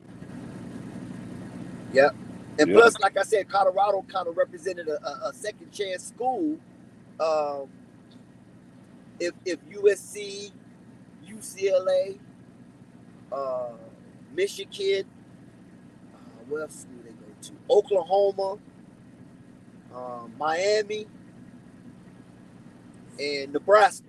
Right. A lot of California, a lot of LA dudes going to Nebraska too. So those are like the destinations, the famed destinations for a lot of the LA cats that needed a second chance, because maybe their grade wasn't as high enough, or they got in trouble somehow in school, or they was gang banging and they didn't want to go to USC because USC is in the heart of the 30s.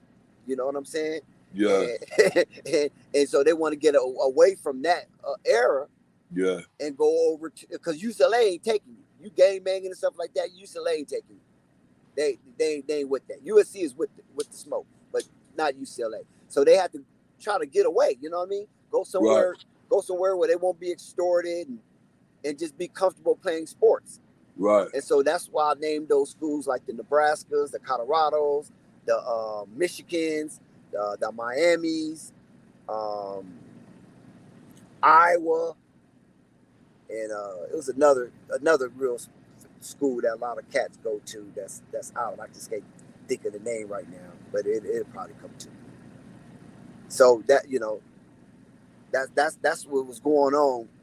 When I was coming up and when I was kind of into the high school ranks and where they're going, where they was committing to and things of that nature. So yeah. So now Colorado is getting a lot of publicity. What they're doing now at Colorado, that they don't have the money like the Texas and Texas A&M schools and stuff like that. Yeah. The Ohio States. What they're doing now is using the prime time dynamic to allure some of these young kids and say, listen, the light will be on you. Prime is here, right? So traffic is going to be gone. So Prime's still going to have the light wherever he go, right?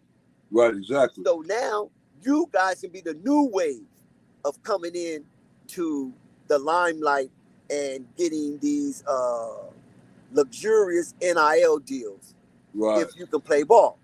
Right. Because the attention is going to be gone from Travis, attention going to be gone for Shedeur, so somebody's going to have to fill that void. Yeah. Are you ready? That's why I was telling you about Juju. Shout out to Tina Moore. Yeah. Tina, subscribe to Flight Sports TV. We would love to have you as a part of our inner workings and a part of our community.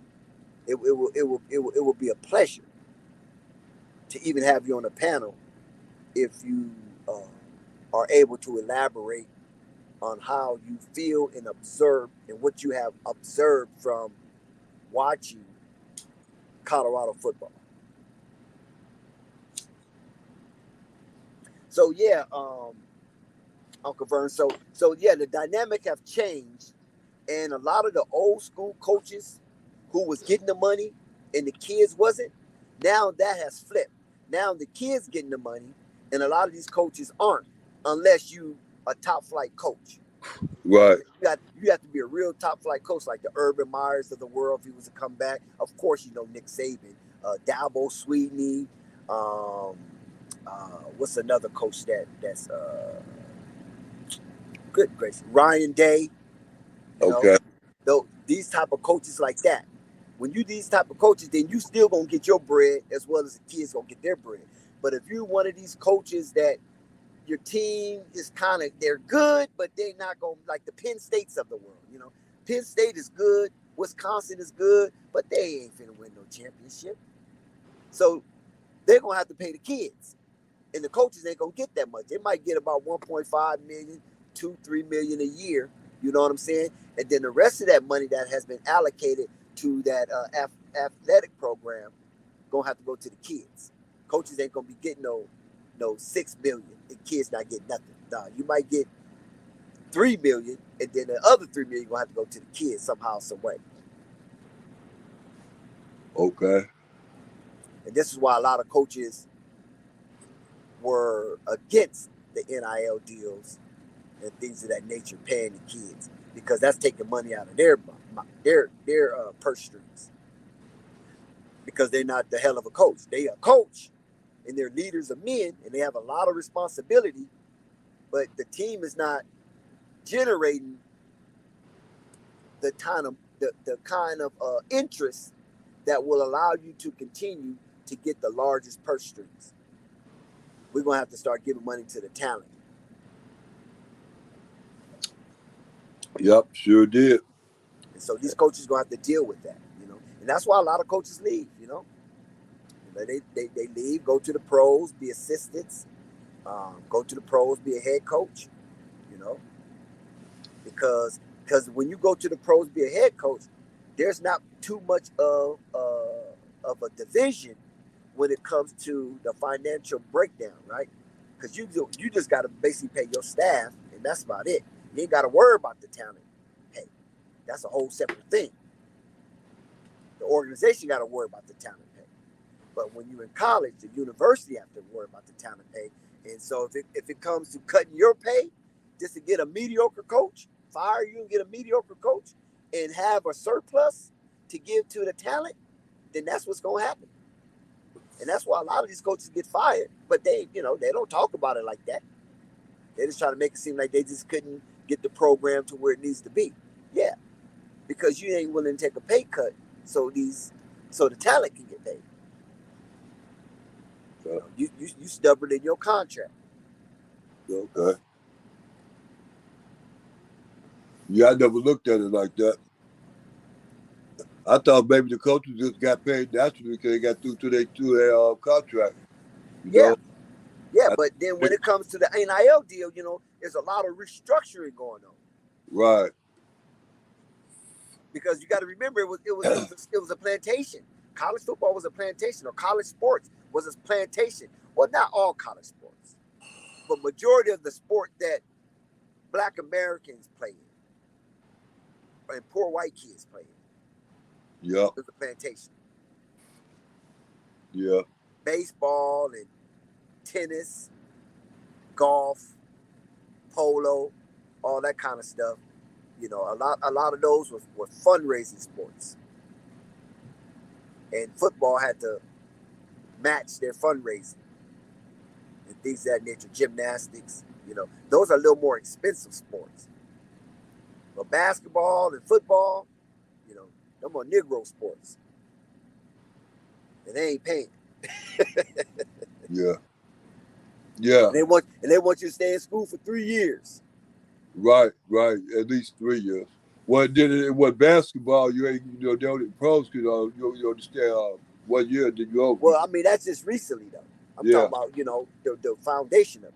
Right. 3 years. Yeah. If the NFL had a way, they gonna change it to where players gonna be coming out after their first year. Yep. Well, remember Maurice Correct, they try to sue for that. Yeah. Him in another high-profile collegiate athlete, you might not remember, Mike Williams. Both of them. Yeah, I remember him. What, he played Ohio State or something? No, Mike Williams was USC. Claret was Ohio State. Okay, Mike Williams. You said Mike Williams. Yeah, Mike Williams, USC. Maurice Correct was Ohio State. So right. He was running back at Ohio State. I remember him, the running back. He was real good too. Oh yeah, that sophomore year, he won a championship. Right, exactly. They won a championship at Ohio State with him. Yeah, he didn't make it to. He didn't make it in the pros. Make it in the pros. Well, remember he kind of got sidetracked. Right, exactly. During the time that he got sidetracked, he wasn't able to go into the pros for like a year, right? Right. Something like that. He kind of got into other activities. Yeah. And these extracurricular activities cost him to do some jail time. Right, exactly. Yeah, it did. Yeah, I remember that situation. Yeah, he was on police chases and all kind of shit. Maurice Correct was wilding out.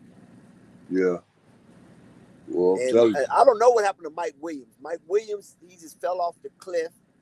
And then when Pete Carroll became the coach of the Seattle Seahawks, he gave him a tryout. I think he made the team one season, and then after that, Mike Williams disappeared. So I think Pete Carroll threw him a bone since he recruited him at USC and all the madness. So he probably gave him an opportunity to get a paycheck. You know what I'm saying? Okay, here's your paycheck. Got a couple of million. Now we even. And I don't know what happened with Mike Williams after that. Okay. Mm-hmm. So yeah, man, it's I mean, my mind is blown. I can't lie because I didn't expect Colorado to win that game. Well, I don't know about it. I heard flight. I said, well, let me go on the stream. because I know Flight finna highlight this. But Flight was talking like the game was still ongoing. To be honest with you, I thought Flight was just ranting. Yeah, because he it seemed like he came on right as soon as the game went off. And the game had just went off. The game wasn't even off when he was It off. wasn't even off. Yeah, I know. And so I was like, wait a minute, the game is still on? Yeah. Because he was like, man, you should have seen what happened with Shadur. You know how Flight talk. You should have seen what happened with Shadur. Man, that was incredible. And I was like, what? I went back to turn on the game. Like, what did he do? It was 2 seconds. Right, exactly. Man, the game was still going. I was like, oh my God, they was in the midst of kicking the extra point. Yep. Flight, the East Coast was up on it before we was, and then but by me being in the Midwest, I got it before y'all did. Yep. Yeah. Yep. I was on delay. So man, that was a fabulous game, fabulous stream. We appreciate the engagement, and it was very fruitful. And like I said, all we just want to see your appreciation by hitting the like button, hitting the subscribe button, and hitting the notification bell so you won't miss one iota of an exuberant experience. Yep. We got the legendary, iconic YouTube landscape conveyor, Uncle motherfucking Vern, in the building.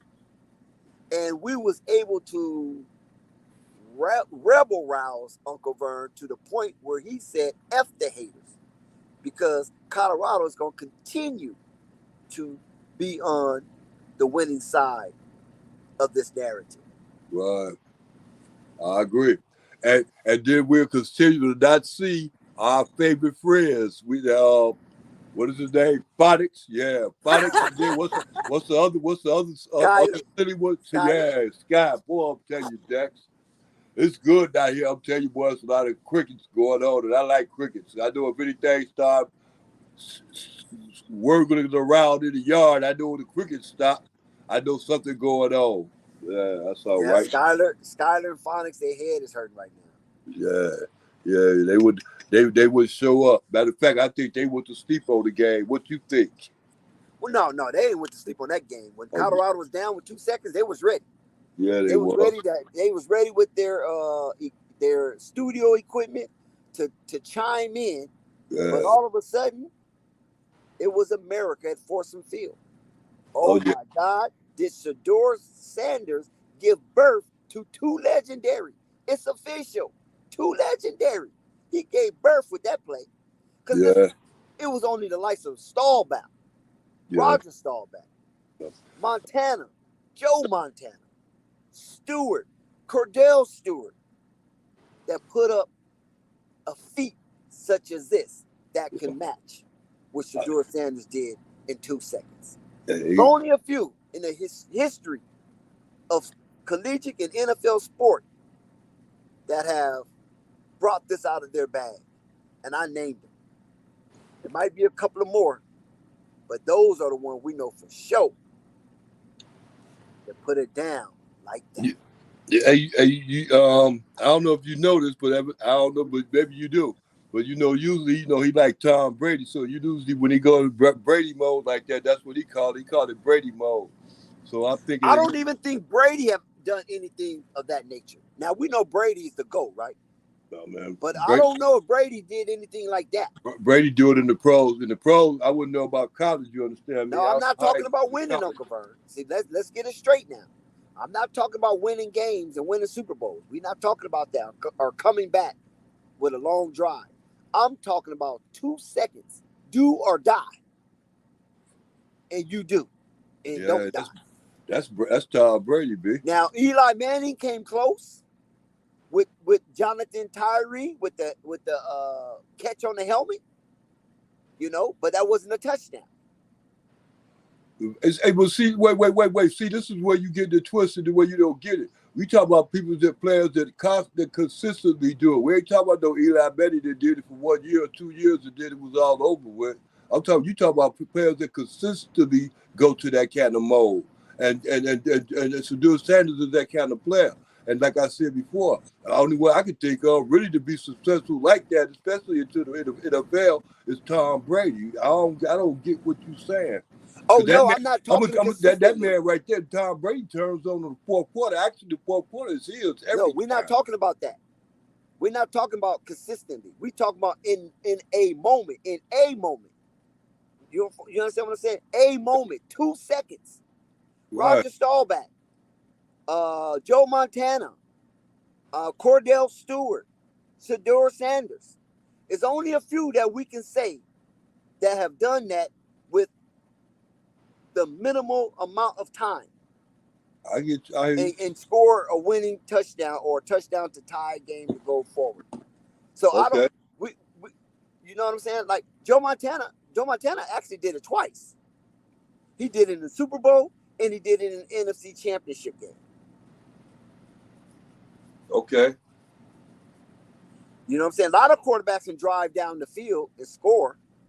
But when you come from that down, that distance, and you put it in the air like you just don't care, and it comes out to a positive result, there's only a few humans in history have done that on the tundra.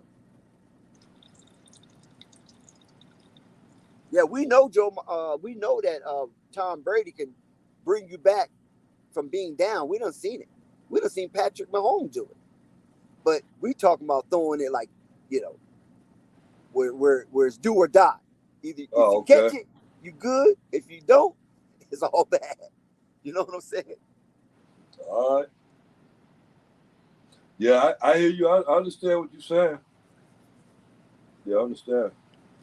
So but I'm saying this pass right here is going down in history. And not just collegiate history, football history.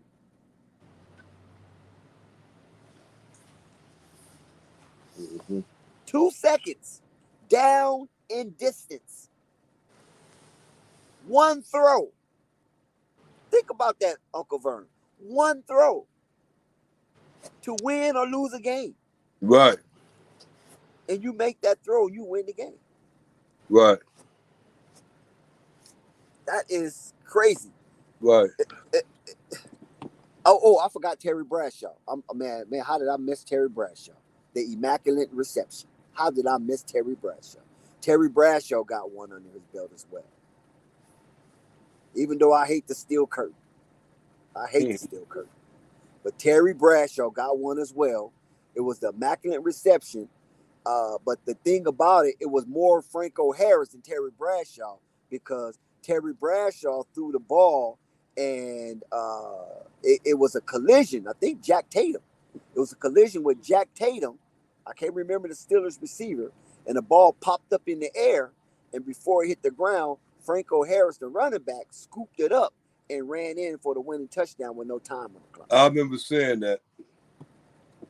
Yeah, Bradshaw get the credit for completing that pass, even though Franco Harris wasn't the target. The target got blew up by Jack Tatum of the Raiders, but Franco Harris caught the carom and tucked it into the end zone for the winning touchdown and defeated the Raiders, and Steelers went on to win the Super Bowl that year. Yeah, I remember saying that. Now that you mention it. So yeah, it's only done by a few, Uncle Vern. Only done by a few. Mm-hmm. Yeah, well, Shedeur Sanders did it today, and I continue to hope that he continue to do such again and again and again and again and again and again and again, because it's only in him. Listen, we already know that Shedeur Sanders has a very inflated hubris about himself, right? But now this is justified. And not only is it a hubris, it's going to be a massive confidence moving forward that he's never out of the game. Right. A confidence booster for his team if they realize it, and evidently they do, because Travis Hunter got the hint. Yes, I just hope that O-line finally, get the morale Yeah. to fight for the quarterback. And it doesn't matter if Shador gets all the credit. You know what I'm saying? Because that's what quarterbacks do. It doesn't matter what school you go to. The quarterback is going to be blamed for wins and losses. If it's not the quarterback, it's the head coach. So the offensive line, they're actually playing in the shadows. They're actually in a good position to be no-named until Shador Sanders get the protection he needs, and then their names are going to start popping up in positive narrations. But right now, that offensive line is suspect.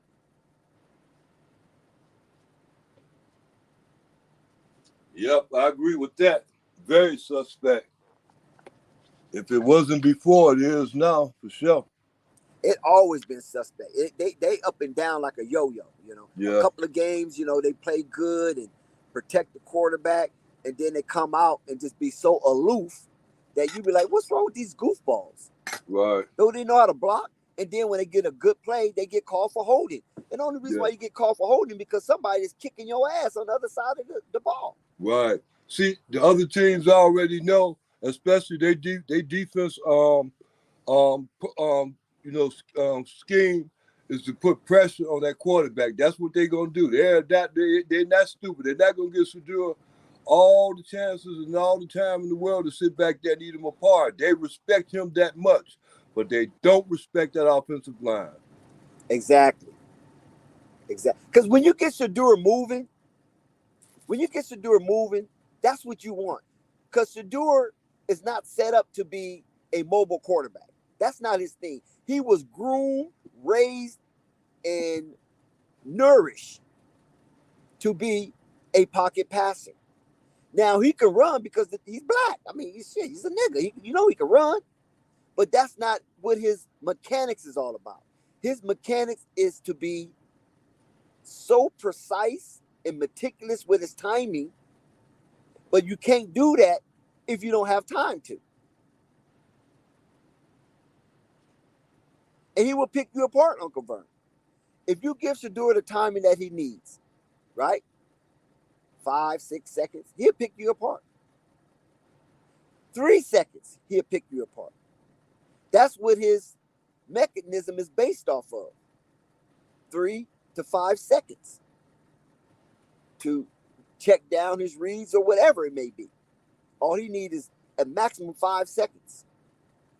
But they're not even giving him that. As soon as he get back to pass, he looks up at his read, and here comes the defensive line. It's an onslaught.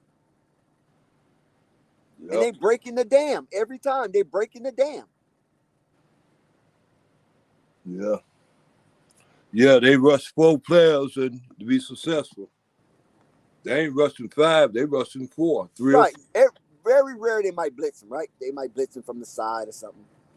But like I say, if they can get pressure with 4, why add more?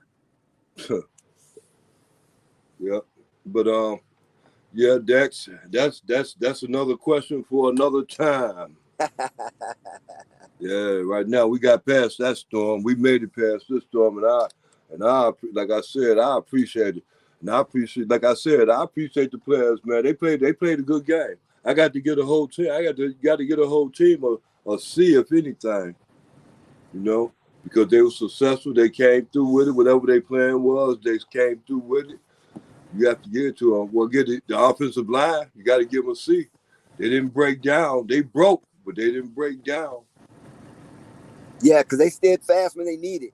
Yeah. I could say this as well, Uncle Vern, to complement what you just said, is that they get a passing grade, but we know that they can be better than what they have shown us. Because certain portions of this game, the offensive line was stout. Right. And then other portions and aspects of this game, the offensive line was fool's gold. Right. And that has to be eradicated. Mm-hmm. I agree.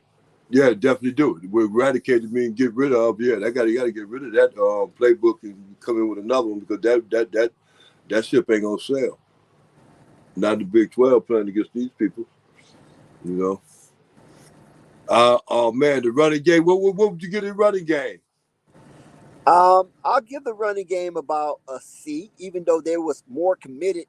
I think this is the most that Coach Prime has been committed to a Colorado running game because they had 42 carries. Okay, I forgot you said that earlier. You made a point of that earlier. I remember now. Yeah, you did. Because I was surprised. I didn't know that many. Did they get over 100 yards? No, they didn't get over 100 yards. No, they was like 90 in the early 90s. Oh, okay. But the point is that 42 carries. Yeah, that's good. That's what they supposed to be running. They should be running at least 40 sometimes. At least. Yeah, that's good. That's balance. Yeah. Prime talking about he don't care about balance. No, that was balance. Somebody convinced him to be more committed to the run game. Yeah, I heard what you said. Shadua got 360 some yards. Passing.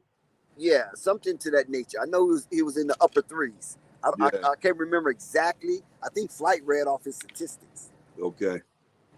I can't remember exactly what it was. Let me see. I think it was 363 or something like that. Mm-hmm. Yeah. If I'm not mistaken. Yeah, it looked like it was about that much. Sure did. Yeah. I'm gonna give you the exact 341. Oh, okay. But look, he had 41 passes, 42 runs. So they ran the ball more than they passed the ball and won. Mm-hmm. You understand what I'm saying? They ran the ball more than they passed the ball and they won. Mm-hmm. Yeah, I agree. Yeah, that's a good balance, right? Yeah, that's balance. Yeah, that's balance. I know Coach Prime gonna be proud when you see those stats. That's balance. Yeah. And they wide receiver core. I mean, they have a quad wide receiver core. They got Hunter, they got Miller, they got Webster, they got Horn, and then you can put in Will Shepherd when he act right. Right. And still got Russell. The one from TCU. He hurt.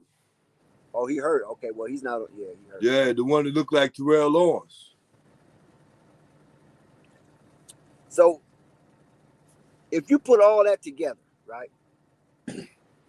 Hunter, Miller, Webster, Horn, and Shepherd. That's a 5 solid 70 press wide receivers. Yeah. That's crazy. Yeah, what's that? Yeah, that's 5. Yeah, 5 solid. And then you have Derlon Miller, the other Miller, number 9. Yeah. He's coming on. He's starting to come on now. Yeah. Yeah, that's the one they tried to go to last week, right? With them 2 passes. Was it Amarion Miller? I don't know. No, that wasn't Amarion Miller. It was another one of the receivers. I mean, I think it was one of them freshman receivers, actually. I can't remember the guy's name, but they tried him last week when they played against Colorado State. They tried him a couple of times almost at the end of the game. I think he dropped one pass, caught one pass, and then dropped the second one. Okay. And he's one of the receivers. He didn't get no time today. He didn't get no time today. Oh no, Draylon got some time today. Yeah. But remember that running back that fumbled last week? He didn't get no time. Augustine. Oh, that was Augustine that fumbled that ball? When, today? No, last week. That was Augustine, number 23.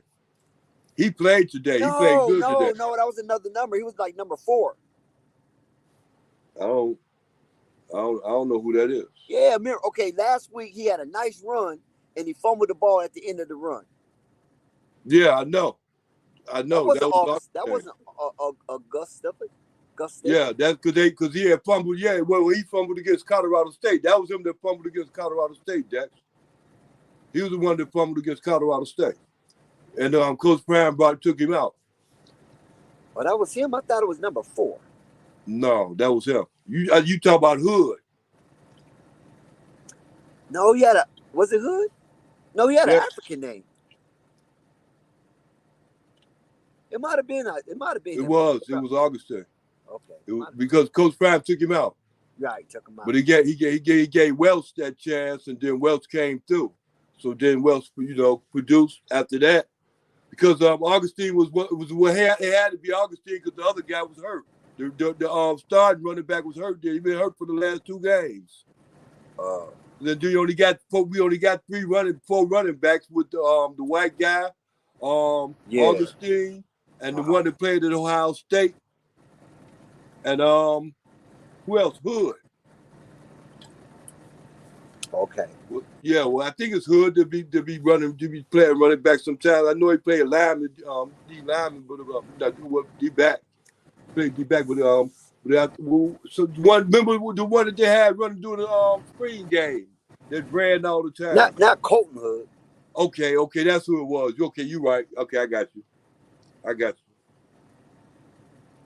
Yeah, that's what I was talking about. Okay. Yeah, so I mean, it's a delight that. Listen, let me shout out all the Night Riders. Listen, Night Riders, let me shout you out right now because you could be anywhere in the world right now, but you chose to spend this moment in time, in space, with Flight Sports TV that you'll never get back. You'll never get this back within your 24-hour time clock. So we appreciate you being here. But while you're here, if you haven't subscribed, please subscribe.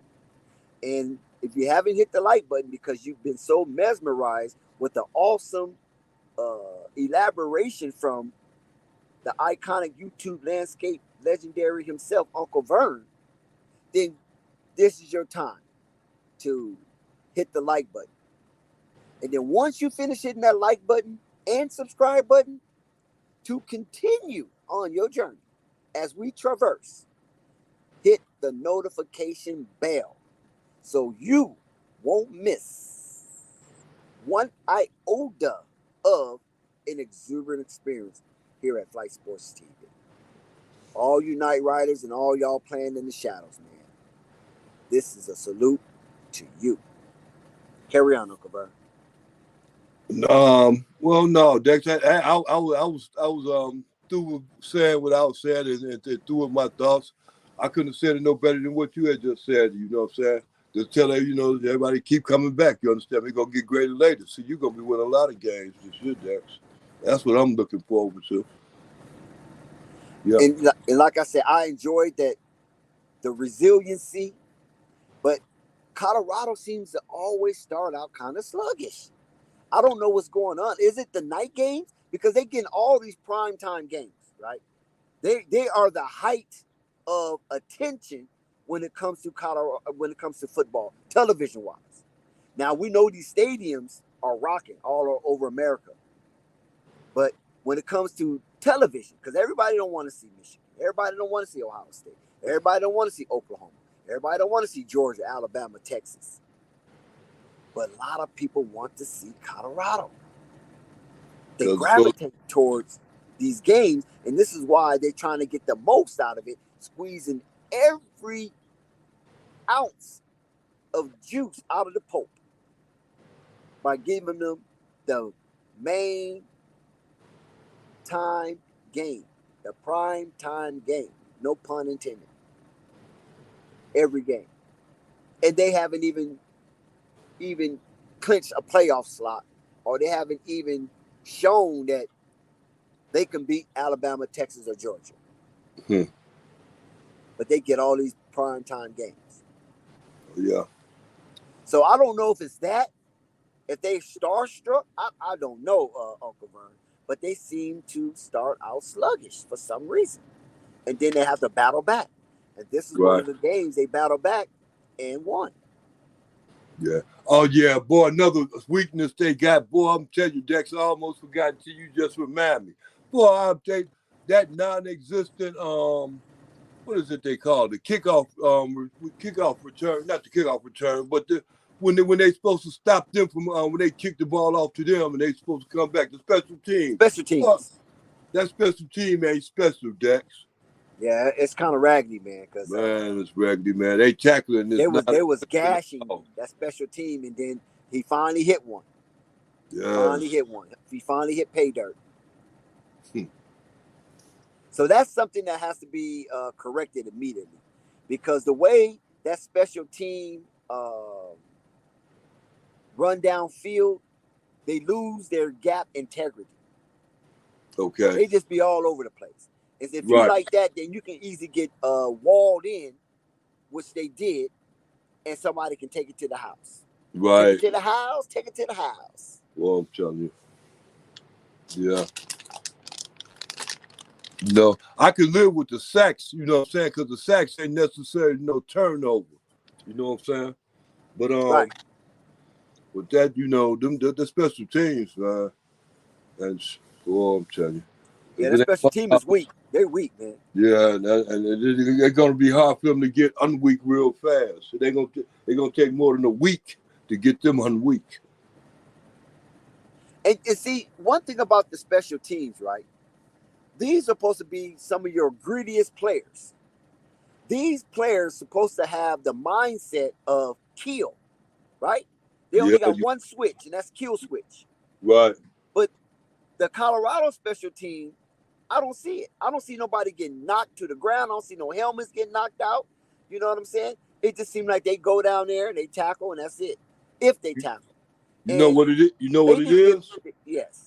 What it is this, Dex, is the fact that don't nobody really want to be on the special teams anyway, because they really want to be playing. Vern. I don't know about that one. Because special teams is fun. You just go down there and crash somebody. If it was fun, everybody would want to play on it. Remember Travis Hunter said he wouldn't care. All he wanted to do was be on the field. When he had told them players that, and it was the receiving corps from last year, he was telling them that. He said he'd do anything. He'd play tight end if that was the case. If that was the dude to get him on the field, for him to get on the field. A lot of them didn't have that kind of mindset. They really didn't want to go outside of their comfort zone. Their comfort zone was the position that they play, and that's it. Well, then he's recruiting the wrong players to play special team. You got to recruit players that are crash dummies. Right, and keep it a whole thing. They just gotta run down there, put their helmet on the opposite team shoulder pads. Right, like you were saying. You know what I'm saying? Special teams is something that you want to do. A lot of them really don't want to be on those. You can't have no prima donnas. You can't have no prima donnas on the special team. Right. You know what I'm saying? You just gotta have bruisers. You know? This Coach is your way in, right? This is your way in. You're not that talented, but this could be your way in. This is where you can develop tackling skills, pursuits, angles, things of that nature. Yep. Yeah.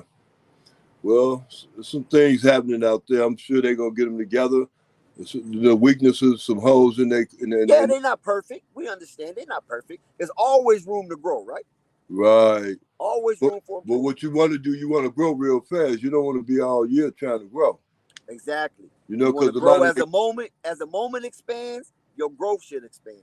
Right, because you got to remember a lot of these players they got now, this is their last year. To a certain extent, a lot of their main players.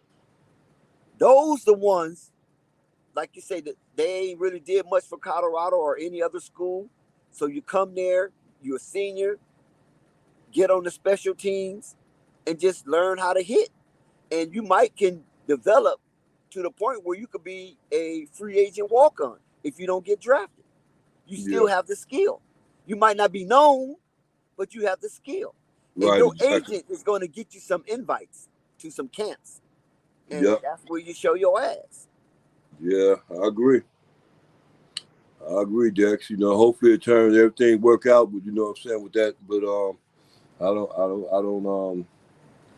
don't foresee that being a real big good weapon that we have.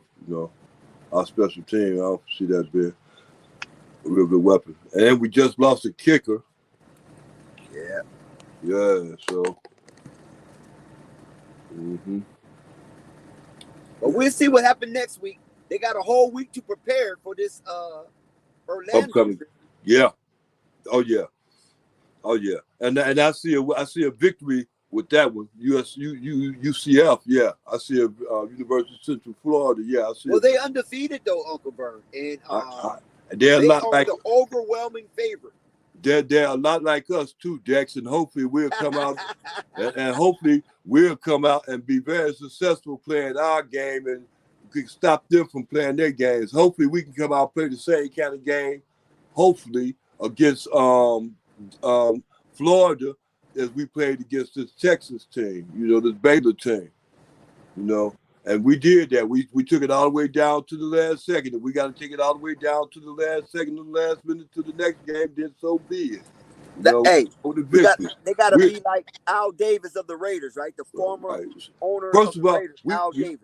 We have to be, in order for us to win the blowout games, we have to learn how to win the tight games. You understand that, That's right? That's true. Yeah. Tight games build character. Blowout games don't. Oh, I get that character part, but a lot of that character got to go to the goddamn offensive line and that goddamn special teams. If they can get some characters out there to get it in, boy, I'm telling you, that's what I'm talking about. I wish they had another draft thing coming up. You know what I'm saying? But that won't happen until after the season. I used to think that it was a big draft thing. You know what I'm saying? We get some players in from another. Because what's the name? What is it? Would they be? How they do that in college football? Would they talking about recruit? Yeah, recruits to bring it in. In the middle of the season. It ain't no recruiting in the middle of the season, though. Oh, you talking about the transfer portal? Yeah, it ain't no transfer portal no more, huh? I think it starts up. It starts up again. I can't remember exactly because I think you got two. You got two procedures with the transfer portal. One early on, like in April, and then it stops, and then another one comes up, a temporary one comes up, and you can sign your transfers. I think it's two times you can do it. But though none of them coincide with the season, that's all after the season, right? No, that's what I'm saying. I think it's one in the season. Oh yeah, I wish it is because I remember when we got Mitchell. I remember we got Mitchell last year. We got him late, but he had came in and he started doing some things. But he was one of them guys, guys that go off to the side after the game. You know what I'm saying? Then he's smoking and all that crazy stuff. That didn't sit well with Coach Prime, so Coach Prime said him. But he was good though. But yeah, he came in the middle. He came in the middle part of the season. So you know what? Also, I want to mention. I don't recall this game being littered with laundry. I didn't see too many penalties in this game. Are you aware? Aware? I know. They Colorado played a good game without that many penalties. Yeah, you're right. I agree with that. Especially with the holdings and all that old crazy little stuff. Uh-huh. Yeah, they did. They played the well-kept game this time. They kept themselves in position to win because they didn't make no stupid mistakes. Yeah. If anybody made more mistakes, the Western 18 got more penalties than we did. Yeah. Yeah, Colorado been playing pretty disciplined. Yeah. Coach Prime put his foot down about that because he knew if they didn't, he was gonna take them out. He had a short leash with him. You ain't doing the right thing. Same way with Western Day. I saw last week when they played Colorado State. I saw Shepard not miss a couple of them passes that he should have had. And I was saying to myself, if he do that in this game coming up, he gonna get benched and one of the other dudes gonna come in. And it sure happened. Yep. To do it, looked at him like, man, what's up with you, man? He went to the sideline, he didn't come back in. And then he came back in and dropped another one. Yeah.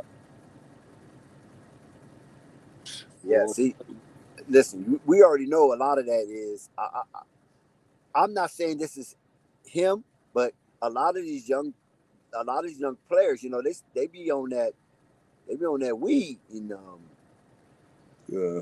Depending on what strand you got, it might determine the way you play. It comes. Let me tell you though, Dexter, for real, though, in real life, it comes down to it. Either you got it or you don't. There's levels to this stuff, and them guys already know that there's levels to it. They know whom the good ones are and the ones that that try to be good and stuff like that. And the only way you can figure out whom and find out whom these guys are is through experience. The ones that's doing it. You understand me? I like the way what's the name Webster. It didn't take him a minute to catch on. It took him a minute to get the ball because Shador was trying everybody else but him. And you see with the 2 times when Shador went to him, what he do? Caught both of them. Didn't drop none of them. Yeah. And he didn't. Webster didn't get that many receptions. What he got? No, like he only got 2. He only got 2. 2, yeah. And he only went to him 2 times. But that's how you know. That's how you separate the good from the fake, right? Well, Because when the light is on, when the light is on, who gonna get it and who want it? Now who gonna get it? Who want it? Because anybody can get it. Who want it? Yeah. Just when it's your turn, when they call your number, man, just be ready. Yeah. Like at DMV, when they call your number, you better be ready, or they're gonna pass you up. Right. And then like I was saying, they gave not Webster, but they gave the brother from Vanderbilt. They gave him all the chances in the world. You understand me? Will Shepard. They gave him all the chances. Man, they gave him all the chances in the world. All the chances. I think he's going to come around because I already know he is because he's a raw talent. He's a raw talent. He's been a number 1 receiver. You know what I'm saying, in the room. So he just have to just adjust and really acclimate himself to his lane. Yeah. Oh yeah. Yeah. But everything gonna be all right. Dexter's all gonna work out in the end. I see it all working out in the end because they try hard. You know, God is with you when you try. You gotta put forth that effort. You put forth that effort, He'll make your effort successful. You gotta believe. Yep. I agree. And like I said, listen, we chopping it up with the Colorado Buffaloes. We hanging out with you Night Riders. We're not shutting down the stream on you because you could be driving down the road, counting these zippers. You could be at a club. You could be anything. You know what I'm saying? Chilling at the crib with one on the side of the cheek. You follow what I'm saying? Hit that like button, hit that subscribe button, and hit that notification bell so you won't miss one iota of an exuberant experience. Because we here at Flight Sports TV make it incumbent on ourselves to give you a grand experience, and we call it an extravaganza. So you're rocking with us. We appreciate you, man. We're going to continue because we vibe off you. You give us energy. So, you know, you can get into that chat, ask a question, engage with someone, and just keep the stream going because we're here for you. We're here for the people. That's what makes Flight Sports the hottest in these streets. Flight Sports TV, the machine. Go ahead, Uncle Vern. No, I'm still here, Dex. Yeah, I'm still here. Yeah, so, but yeah, I know what to, I know what to look. I'm gonna try to find out what to look out for next week with that UCF game. Yeah, I'm gonna try to figure out where we're gonna be strong at and where they're gonna be strong at also. Well, they definitely gotta fix that special team because you can't show that kind of weakness. You know what I mean? For real. Because a lot of teams, whether pro or collegiate, really don't expect much out of the special teams other than the kick formation. Special teams is there because it's there. They even try to take it out of the league at one time. You know what I'm saying? Run backs and all that type of stuff. So they changed the rule to make it a little more safe. So most sidelines don't expect much out of the special team except from the kicker, right? To add points. Right.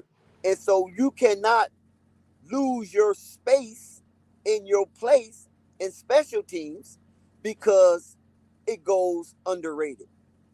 You must contain your gaps and you must sustain your gap integrity.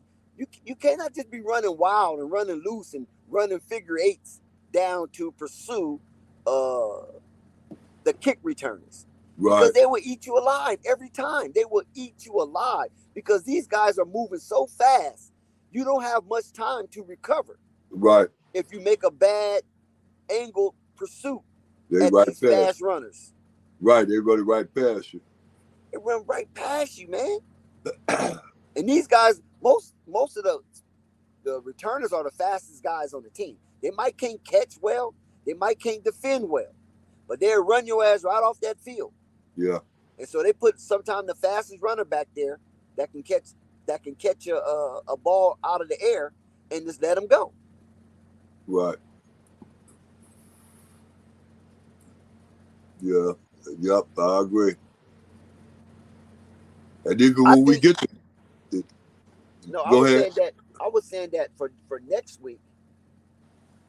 For next week, because Shedeur Sanders is so subtle in the way he chooses who he's going to target for that play. And that's why it seems like Travis Hunter start off slow, then all of a sudden you look at his stats and it's like, wow. I didn't know he did all that, because he's so subtle with it. He's so smooth with it. He's so precise and meticulous. Next week, they're going to try to cover Travis Hunter to the best. They're going to double it. They're going to do like they did this week. Because it pays off. They go double Travis Hunter, and then they go rush that quarterback. They go put pressure on the quarterback. More pressure. And this is where I think Will Shepherd will come into play, because he knows he's been sliding down a slippery slope. Right. And Draylon Miller and company is starting to pass him on the depth chart. And Amarion Miller, LaJohntay Webster. These guys have passed him on the depth chart. So he has to get his head right in order for him to concentrate and be focused and detach himself from the foolishness that he engaged in, and get back to being Will Shepherd, the WR1 as he was in Vanderbilt, and get back into the gracefulness and favor of his quarterback, too legendary, Shedeur Sanders. Right. Because we need Will Shepherd to perform. We need him to feel that he's alive, he's a part, right. He's right. welcome. Yeah. So that's why I'm looking for having a big day. I'm looking for. I agree. I'm looking for Will Shepherd. The other thing with Shepherd too, he's a senior. You understand? This is last year. So if he want to lose that spot, he got to lose that spot. The spot is his to lose. That's one thing about it. That's what Coach Prime tells him all the time. You know what I'm saying? It's your job to lose. You know what I'm saying? So, and there's no more, right? There's no more after this. So right now, Will Shepherd has approximately 9 games to get his act together and string some consecutive good yardage games along with touchdowns. Right. You know what I'm saying? Because Shedeur wants to spin that. He want to spin that pigskin. It's not like he don't want to spin that pigskin. And Shedeur is very charitable. And he would spin that pigskin to who was ever open or making an effort to get open. Right. Exactly. You know what I'm saying? He's not going to babysit you. Right, because Shedeur can't babysit no one wide receiver when he got all these weapons at his disposal. Exactly. Come on, Will Shepherd. Be a part of the arsenal, man. Will Shepherd, I'm calling you out. Be a part of the arsenal of the Colorado Buffaloes. C-Buff Nation want to see you improve week in and week out. They're not trying to isolate you. They're not trying to abandon you. They're not trying to obfuscate you. They want you to be seen, heard, and spoken for. And the only way you're going to do that, Will Shepherd, is to get your talented self back in line, back in alignment with C-Buff offensive rotation. Don't cry foul play. Don't feel like you made a bad decision. Don't have no regrets. Just get out there and catch the fucking ball. Exactly. Just like that. And I think you know that too, Dex. I think he came too far. He, you know what I'm saying? Like I said, this is last year, so he been around these corners for a while. He know what it is, to keep himself on that field. He been doing that all the time at Vanderbilt, so he been keeping himself on the field, so he know what it takes, and that's consistency. Uncle Vern, let's go down the chart with Shedeur Sanders to show how charitable he is when he's spinning that pigskin. Let's go down the chart to see how charitable Shedeur Sanders is when spinning that pigskin. Travis Hunter, 7 receptions. Omarion, 2 receptions. Webster, 4 receptions. Jimmy Horn, 4 receptions. Draylon Miller, 3 receptions. Chevelle Smalls, 1 reception. Will Shepard, 1 reception. Sam Hart, 1 reception. Welch, 1 reception. Isaiah, 1 reception. So 1, 2, 3, 4, 5, 6, 7, 8, 9, 10. 10 different receivers that touched the ball. Yep. From the charitableness of Shedeur Sanders. Right, exactly. He's spreading that pigskin like peanut butter on jelly. Right. Yeah. So you have a quarterback as dynamic as Shedeur Sanders, too legendary that is willing to spread his targets throughout the C-Buff arsenal. And it's 10 different receivers? Come on, man. Will, you know this man wants to throw the ball. And he did this in spite of having less pass attempts than rushes. He did this in spite of, I don't know if y'all hear me, in spite of having less pass attempts than rushes. This is Shedeur Sanders I'm talking about. He got the ball out to 10 different receivers. Have no discrimination whatsoever how he spreads the peanut butter on the jelly. He's indiscriminate. So if you really want that ball, he's going to get you that ball. I'm talking Shedeur Sanders. You don't see him having only 4 targets. See, a lot of people talking about, Prime is trying to set him up. Just Shedeur and Travis. You see how that busts up that false narration? 10 different receivers. Not 3. 10. Not 4. 10 different receivers. You can look down the college landscape and go and look at the games tonight and check out the quarterbacks. And I'm talking top 25 teams, because Colorado's not top 25 yet. They probably will be Monday. But as we speak, they're not in the top 25. You can go into the top 25 and look at the receivers' pass attempts. Excuse me, the quarterbacks. I'm wilding out. The quarterbacks' pass attempts and receptions. And then look how many receptions to various receivers this quarterback trusts in. Most likely you get 4. You might get 4. But on average, you're going to get 3. And this is week in and week out. They're going to throw the 3 receivers.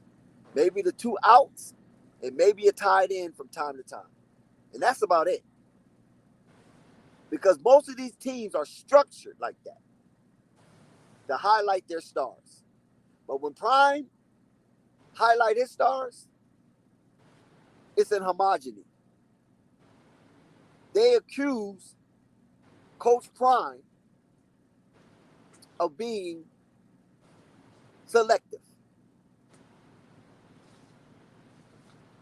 And I'm telling you, 10 different receivers is not selective, especially in a game that is tight like it was throughout the night. And most portion of this game, the Colorado Buffaloes were down.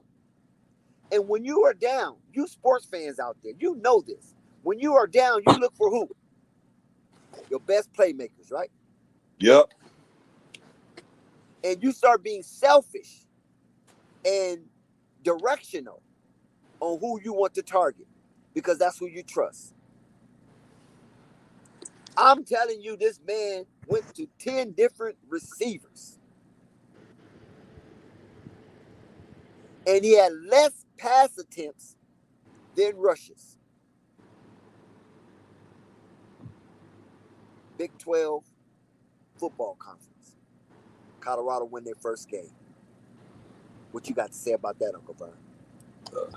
Well, Dex, like I said before, man, I agree with you everything you say because you're right about it. And the last thing you said was Colorado won their first Big 12 game of the year, and that's a good thing. And I hope that they win their last one too, also, Dex.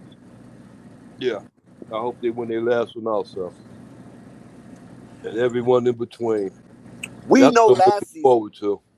Yes, sir. We know last season, Uncle Vern, that Colorado took their downward spiral after losing that Stanford game in which they was up 29-0. It was 29-0. Somehow, some way, some Stanford boys came back. And these are supposed to be some of the most educated sport athletes in the world, right? Stanford. And you cared about that football game that doggone much that you came back and put a whooping on Colorado and end up beating them and caused Colorado to go into a downward spiral. It wasn't the Oregon game. Some people want to point to the Oregon game with Bo Nix and company. No, that wasn't the game up in Aslan Stadium. It wasn't that game. It was the freaking Stanford game. Because they was in the mode to bounce back from a horrific loss. They lost to Oregon, then I think USC, and then I think they had Stanford. And that quantified their season, losing that game. When Stanford was the bottom feeder of the Pac-12. How devastating was that? So tonight, they showed voluminous resilience. And I appreciate every snap they took. It was a learning curve for Colorado. Despite the O-line breaking in like a dam, like a falter dam, despite all that, they had 2 seconds left on the clock. Oh my God. 2 freaking seconds on the clock. And did a Joe Montana. Hey, Dex, did Stanford play Syracuse today? Yeah. Did they win? I watched some of that game, and the portion I watched, Stanford was winning. Yeah. But I don't know if they held on, though. I'm not sure if they held on. Okay. But I know they was winning. Yeah. Up there in Syracuse. The game was played in Syracuse. Right, exactly. Yeah. But I could find that out for you, though. Yeah. But I was watching a little bit of that game too. Stanford was playing a whole lot different in the Big Ten. I was thinking with the Big Ten, right? In the Big Ten that they did in the No, I think now they're in the ACC. Right, ACC. They was playing the ACC team. Okay, yeah, well, yeah, it was. What's the name of Syracuse there? Yeah, okay. Oh, okay. So the ACC must be an easier conference than the Pac-12. There, you think? Yeah, ACC is easier because Pac-12 was good from top to bottom, except for like the last two teams, Oregon State and what did I just say? Yeah, Oregon State, Colorado, and Stanford. Yeah. Outside of that, the Pac-12 was a good team. They were bold teams. Yeah. Okay. Yeah, I hear you. Yeah. So this season, Stanford is a better team. We can say Yeah. that. But last season, I mean, they stunk. They stunk up the joint. Yeah. And Colorado misplayed that because they took for granted they was up 28-0. They think they can relax and let the clock run out. But no, you got 30 more minutes of football to play. Right. Exactly. Oh yeah. And I think they learned from that. You know. Well, you can tell by the way they played today that they learned from it. You know what I'm saying? Especially because they were down 14, and they didn't give up. That part, that give up part, they didn't give up. You know what I'm saying? Yep. They'd have looked at it like they did against that Stanford game. They'd have played it and acted like they did against that Stanford game. They gave up in the second half all the time. When they was winning and everything, but they didn't answer the call. This time they answered the call. They stuck with it, and that could only help them go further as they go further, because it gives a lot of the individual players a reason for hope, and not only that, the reason to play better. Yeah, Stanford won today, 26-24. They won. Okay, yeah, they did. They beat Syracuse. Actually, that was yesterday. Oh, okay, that was Friday. Yeah, it was Friday. Yeah. Oh, okay. Mm-hmm. Yeah, they ended up winning. I did watch it for a little while, then I think I went to sleep. Yeah. So yeah, they're a much better team this year, Stanford, and now they're in the ACC. So that was a first game in the ACC against Syracuse. But like I said, man, I'm a part of that hostile, high velocity, volatile impact football. I'm part of the old regime when it comes to that. And Travis Hunter today displayed old school football. Mano on mano, meet you at the crescendo and dislodge the football while in midair, a midair collision, which would call an aerial incursion. It was an aerial incursion that took place at the goal line, mano on mano. And Travis Hunter, with his high IQ, looked with his bionic eye, saw the football, and thrust his body and all of the mass that came with it, and force impact caused a fuselage, and where the ball spilled out on the tundra, and he hit him with such force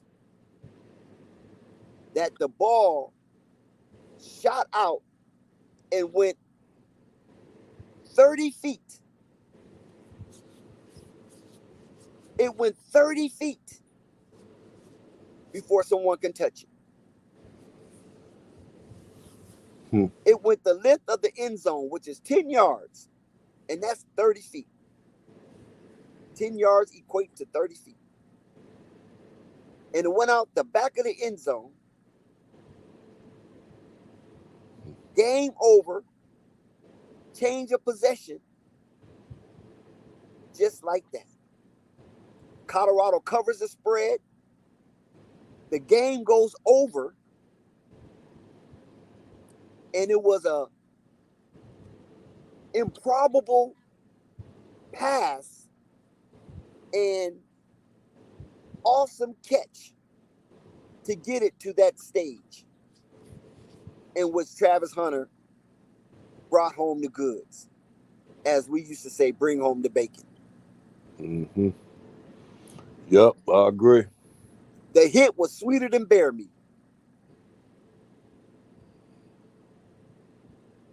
Yep. That hit was sweeter than bear meat.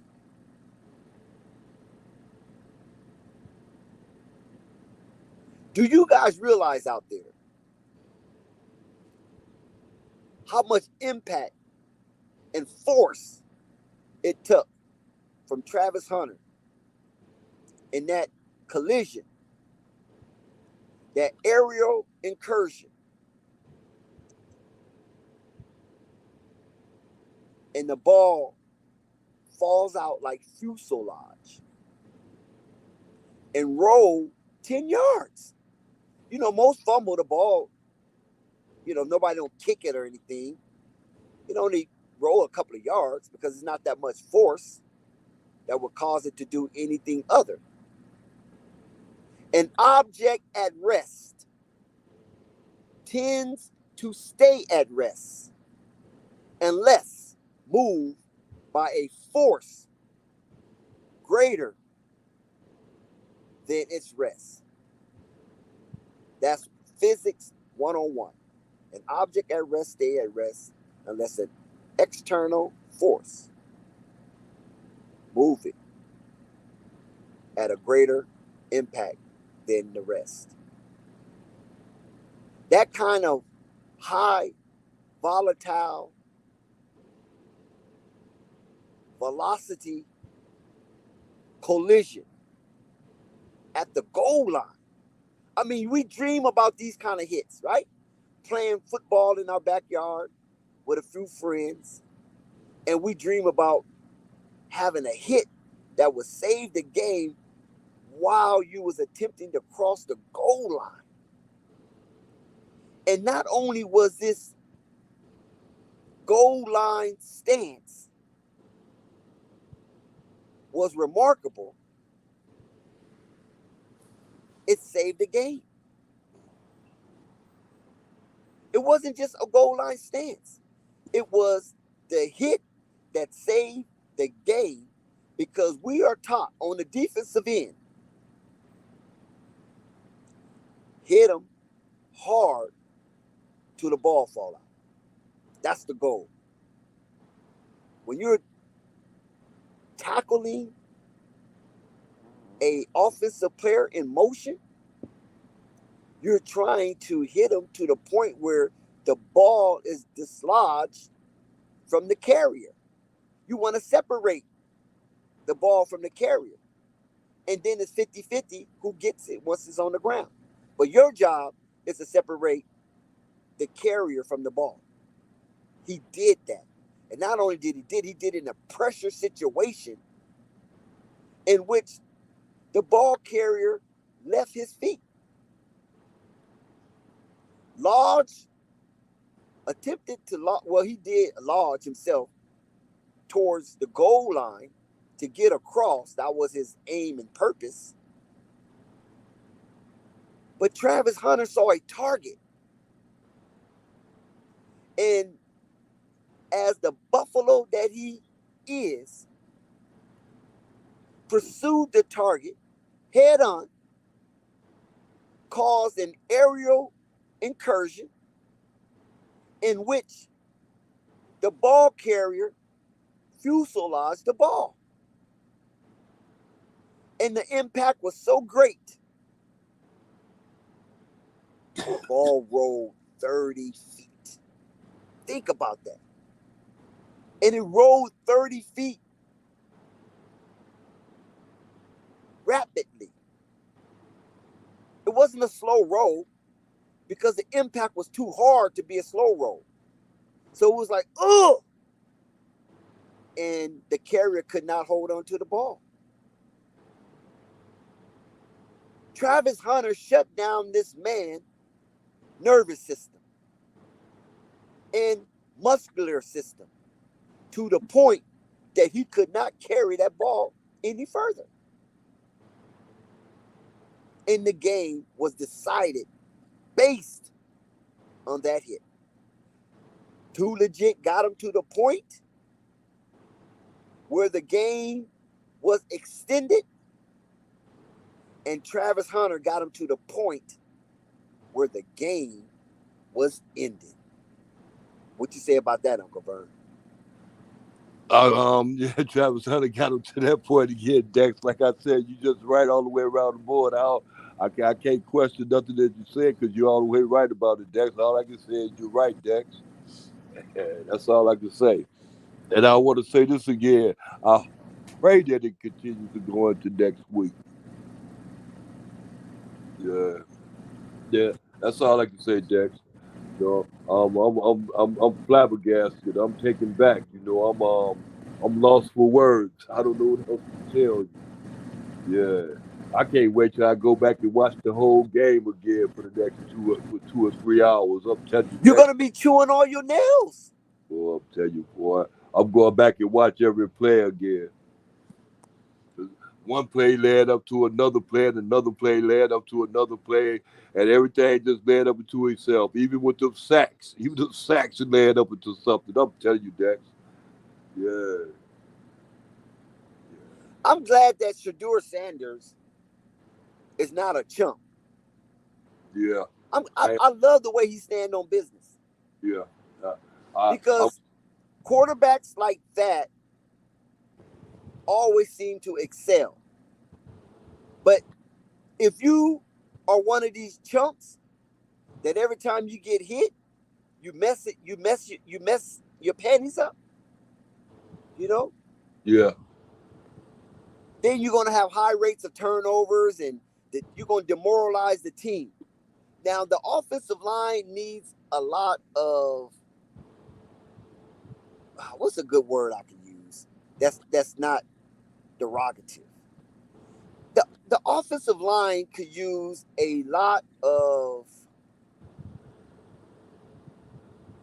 rebuilding yeah, exactly. mentally, because they're big enough. They're big enough, but mentally it seemed like they don't want to take a punch too many or a punch too often.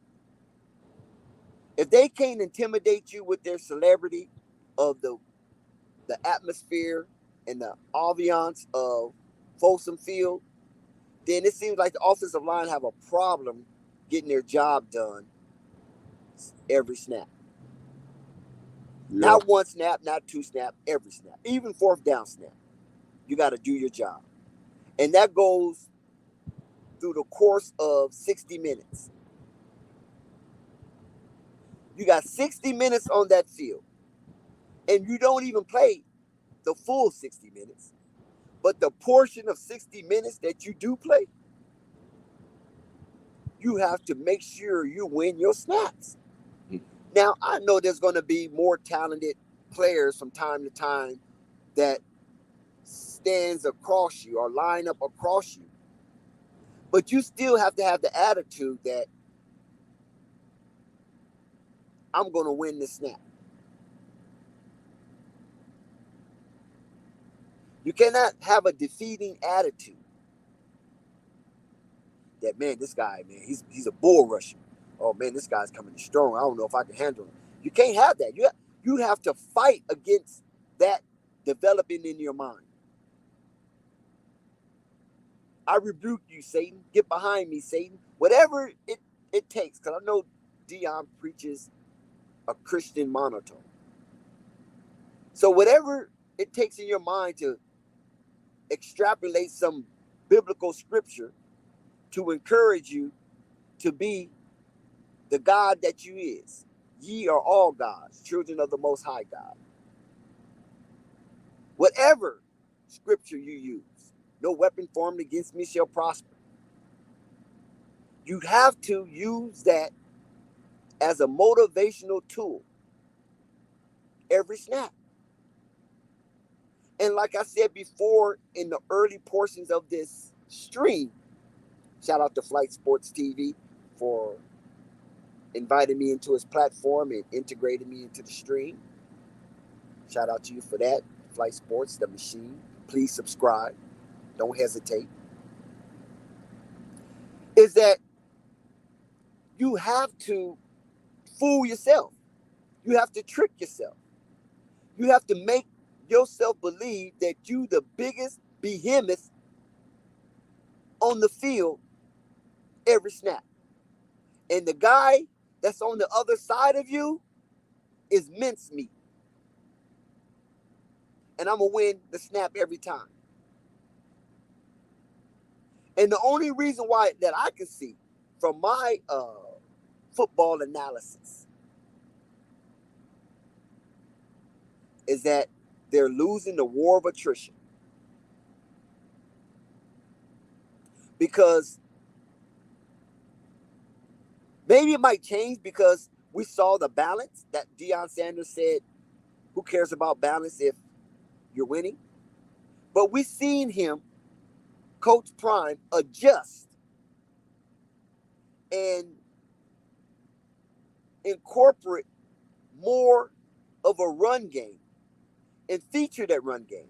Because 2 games consecutively, Coach Prime has started out the initial offensive play with the run game, with the run, with the handoff.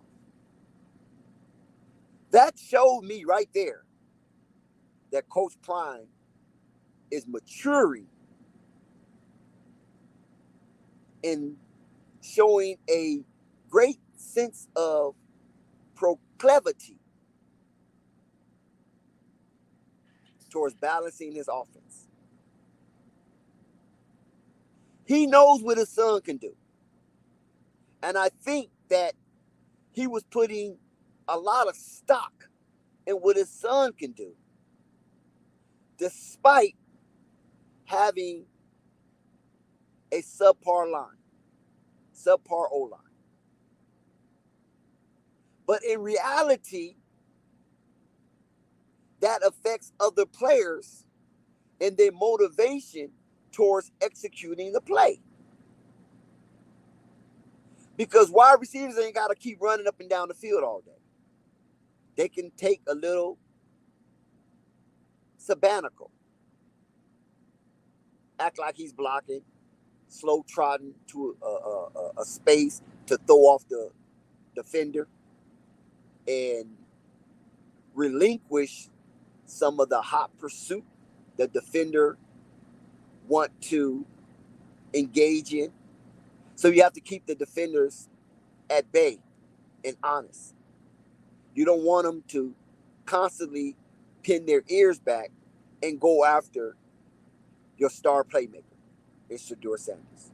So the run game keep the cheat off of the receivers as well as the quarterback. And it gives your offensive line an opportunity to develop a menace mindset. Because when you pass 80% of the time, your line is getting attacked instead of your O-line attacking the defense. Because these guys are big and they want to put their helmets on somebody. But if you pass 80% of the time, the defender, the D-line, is going to continuously put their helmet on your O-line. And sometimes that get a little weary. It kind of drags you down. But you want to get revenge. As an O-lineman, you want revenge. So the run game gives you the opportunity to take vengeance on the D-line. That's why it's important to have a balanced offense. Not that your quarterback is becoming a game manager. No. It gives your quarterback a little time to assess what's in front of him. Once he sees the run play being developed and the results of it, he can see who's crashing. He can see who's cheating off a little bit. It's like a point guard going to the free throw line in basketball. He gets a little breather, And at the same time, he's able to communicate to his teammates while they're standing still. So that O-line needs to develop some aggression. And the only way you're going to develop aggression is that you allow your meat packers, pause, to put their helmet on the opposing team. And they feel good. They can come back to the huddle and brag about, you see that pancake? You see I flipped that fool? And that's what we want to see, Uncle Vern, right?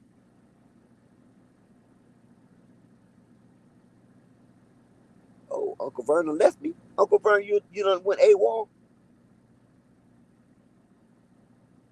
Yeah, that's what we want to see. So, once again, night riders, night crawlers, those playing in the shadows, please hit that like button. Hit that subscribe button. It's important to subscribe to Flight Sports TV. Don't be shy. Don't be regretful. Don't be embarrassed. Hit that like button. And then hit the notification bell so you can stay up on all things good here at Flight Sports TV, as he has a vault. And inside that vault is a treasure trove of spectacular content that you might not be aware of, but you might be interested in. So that's why it's important to hit that notification bell so you won't miss one iota of an exuberant experience. Congratulations to C-Buff Nation. Congratulations to the demonstration that was put out tonight at Folsom Field in Boulder, Colorado. It is only right that the Colorado Buffaloes win their first Big 12 conference play game against Baylor at Folsom Field. It's up from here. Salute to the staff. Salute to the university. And salute to all of you who have come to Flight Sports TV for your CU Buff Nation content.